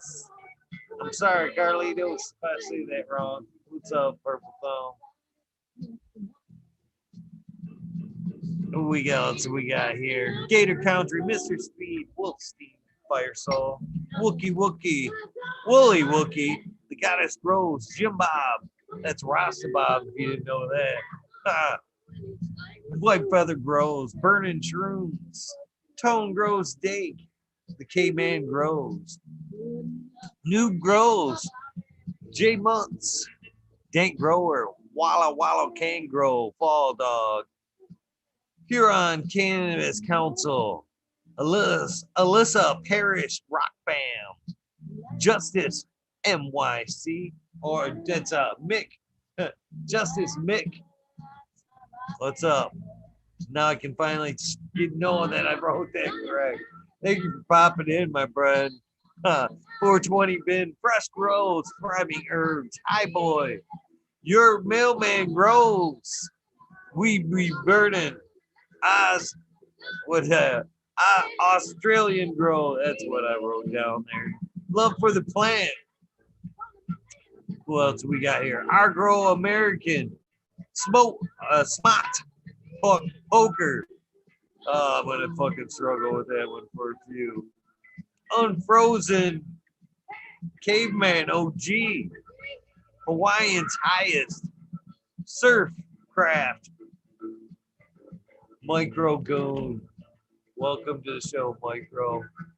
Shadow Warrior, Valley Green, 514, Amelia Jensen, Oz Indica, Dr. MJ Coco, Brandon Ruth, Matthew Gates, D Spags, Drone Star, Shotgun Willie, Dank Yoda, Jay Simmons, Sure Bro Gross, Collectimus Scoop DJ Conley, Fish Grown Buds Farm, Aaron the Grower, Yo Boy Roy Boy, Delta 9, Jay McDaniels, Collectimus 420, Stinky Colas, Dylan Steinberg, PFC Farms, Krusty Socks 1975, Mr. Hanky, Sun Grown 707 was here, should have checked in. C8 Grow, J420, Joey Y, or Joe Y, Cascadian Grown, hanging out with Fumador tonight, Tito's McGee, 4 Plans A, Weedworks, Captain Scrog, Skunky Bugs, Hans Warrior, Jakey Young, Tear Lee Live, Magaster Tempe, Dank Brown, D Urge, Green Jr., Leon All Purpose Plus, Green Goose, 11 Smiles 11, Bindu Buds, Micro Rasa Grows, D's House of Dank, Mama Law 710, Scarecrow 420 was here, Green Thumb Bomb, Christina MG 89, Unplugged 705, Medical McGullicuddy, Rick T the Rebel, the 9G207, Baby and Selenius, Dave's not here, Tom's Spoot, Gray Walker, Mendo Dope, T-Dog, Gun Beetle, Red Eye Jedi Grows, Excuse Me, Mother Nature's, Justin Conway, Jabriz, Allah, Run Boy 7426, Justin Gooder, Strongman, Okie Grower 75, Corey Trevor, Michael Wallace, Mole Vision 420, Greg Walker again, Who's Your Cat Daddy, Taco, Don Slug, Rick S, In the Bushes 827, Jay Siemens, or James Siemens, that is. Kevin Hahn, The World's Last Hope, Pat's Fan 420, Bio Mentor, Jack Greenstock, and also the Jack Greenstock, and Growing with My Fellow Home Growers, Sunday, 7 o'clock. That's, of course, Jack, Brandon Rust, Tao, of course, can't forget Tao, the American one. We got Brandon Rust, Brain Fart, Matthew Gates, Oh, wow. This looks terrible. Matthew Gates, Brandon Rust. Thank you for the Bagashi Earthworks, Brandon. And Dr. MJ Coco. That's funny, Purple Thumb. Aaron the Grower, Noah the Grower, P Predictive Greetings, Spark Grow. I think I got it right. Sundays, 7 o'clock. Check them out on the Cheap Homegrown Network. Who else we got here? Spark Grow, just mentioned him there. Boom Farm, Smiley's Gardens. Hopefully you can check him out as much as you can right here on this channel, if not on his YouTube and anywhere else, hopefully. Goddamn, I'm baked. Welcome. Good morning. I don't know if I've made it to your shout out yet, but I will. Aldridge 25, JD's, Misty's Nugs, Smoking Grow, Frazier, Grow Koski, Twisted Roots, Faded Farmer 420. Where did my piece go? I found my piece and lost it. Oh, there we go. I did found the piece. I need to rewrite the list. Oh. Where did I leave off? Jeff Jarowski, Genetic Memory, Farms. I did not see you tonight, man. Vol 420, Cameron, Bill Bagseed, and Mr. Bagseed, because I just found out there's a difference there. Jill Carter, Mystic Marks, Mystic Grower, Ginger Snaps. It's been a minute. Hopefully you're okay, girl. I killed DT, TWE, Grows A, Rick Wolf, PLP 2372, Ned Denver, Sergeant Pepper 420, Cannon Trooper, Sequence 3, Blind Cat 420, Lay Up Again, Tim, UKSI 420, Buddha Boy, Devin Shipwreck, Medical MJ, Budsville, USA, Resurrection Prophet, Chris Martinez, Tara Wilson, Date Man 420, Date Man Dan, Red Center Farms, Good Luck, Bill Sid, Joni Bill, Tita B, Most Hated Grower, Major General 420, the American one, W Digger 714, Sarate, Kineo, Genetics, Mountain Skies, ready to hit that hot fire. Chris Mertz, Even, Polka King, Raz, Pop Little, Slow Roll, Spiky Pilots, Matt Steelbird, sorry, Matt, Endo 11 in the Breeders Collective, Stephanie B, Sharp Pulley 989, Fan Braun, Sovereign Gardens, Stoner Nation 420, Bugs 1, Painted Lady 420, Frank Booth, I love this song, by the way, Fuel House Farm, Jay Myers, Jamid, The Chat, Mr. Manny D, Bagseed, Dr. DGC, Jeff, Shredder 911, Dutch Groves, Shredder Love 420, Scallywag 420, Abolish Farms or Abolish Aquatics and Mrs. C.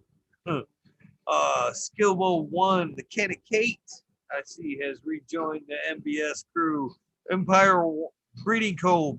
Med Grower 1, 2 of my buddies right there. Shout out to you, bro. As for Growley, another Michigan dude right there, another friend of mine. Lost Leaf, added to the list. Pedro, Liam Mass, Danny Danko, Breeder Steve, Beer B, Bear 7, Ali Ala Noble, CK, Tom Trinidad, Jamid, Looney Jester, Smoking in a Small Town, Tim S, Mr. Lazy, White Feather Grows, Raptor was hanging out with Fumi tonight. Automation is Freedom, Rob and Robert Hazelton. Dwarf Mish Warrior, Double T Rose, Double Tap that is. Mix that with the song. How funny is that? Bob Grows, Mr. Green Thumb, 420, 808 Rooting Prospect, Cannon Bus Driver, 8 Hating Life, Kenny 710, Operation Grow Pete was hanging out with Fumi tonight. T-Ben, TM 420, 696, Root Nut 619. Brother, such a nice gesture. I still don't know if I can take you up on your offer, man. Dr. Scrambles, VB Moon Rocks, GHF Double J, Self Grower 56, Bio Greens, Hanky Stanky 420 OG, KP, Georgia Joe, Ganja Nana, Yo Mama, Roy Rodriguez, Fumi, Jim Seagulls, Bob Grows, Nature's Best Nugs, GR420 Community Videos, The Lone Stoner Bee Growing, Killer Bee Grows, Ganja Wizard, Husky Gardens, Nut Tree 420, Dr. Ooh, Soil Life, Bully Life, Jeffro 420, Dr. Franklin Booty, Beavis 698. God damn, I'm baked. I knew I hadn't got to you yet. Good morning. Welcome, the Riffin' Fat Boy, Ted Nugent's Test, Dirt Road Dude, Kanashiba, Jose Ramirez, Red Eye Rustler, Dab Goblin, Dr. Buzz Lightyear, Acetone, we miss you. 710 Canuck will be here Saturday. Canna Queen Genetics, Stabby, Tanaze, Boomador, Dirtman Dan, Keith the Black Sales, Mr. Bosilis. Who else we got there? I'm missing one. Zen Premium Gardens, Rasta Bob, Rasta Jeff. Embracing Organics Thursday, 9 o'clock. Check them out. Great information, great guys over there. Mystic Mark, Soiled Roots, Small Toots, Tyler and Tyler TZ, North Michigan Micro, Ouija Buds, Dub T Roy, Big Jar Grows, JC, John, Modern Genetics, Last PPJ15, SoCal Weed Nerd, Lexi, Brittany, and Courtney, my baby girls, Green County Grower, CJ Apple, Perfectly Imperfected, Dollar Tree Grower, T1 Productions, Dank Grower, DOA Grown Meds, Miss Nudie Grows, I Gruesome, Johnny K2C. Thank you for all your support, brother. Nutrient Shootouts, Naughty Nikki was here hanging out tonight. What a fucking honor. Weed Nerds for life, girl. Zoe and Slammer and NY, Pixel Monkey, St. Bernard's Observation Booth was here yesterday, and what a fucking honor it was, man. Fucking very cool to see that man in my fucking chats, and hopefully doing an episode with me soon. St. Bernard's, please. Oh, High Spy Aldridge 25. Miss Madam T hung out until she couldn't keep her eyes open no more. Shout out to you, Miss Madam T. Stu Moon Won't Grower. The Canna Crates. The Canna Crats. I'm trying, Canna. The Canna Crats. Loki Grows. Cass. This guy. 7979. Bert. Polish Hammer, Midwest Outlaws, Voodoo Ultras, Fresno Nerds, Wolverine Growers, Big Jar Grows, way back Farmer Jimmy One for Life, T-Block, MMP, Nations Creations, Witchy Weekends with Amber Lalana, that of course is on Amber Lalana's channel, but it's Amber, Chicha B, Madam T, Peppa Faye, Cam, Little Witch Tilly, Teresa, Lily Luna, Stone Daddy Jacob, and so many more is over there. Man, I love this song, but I know they'll fucking get me for that one.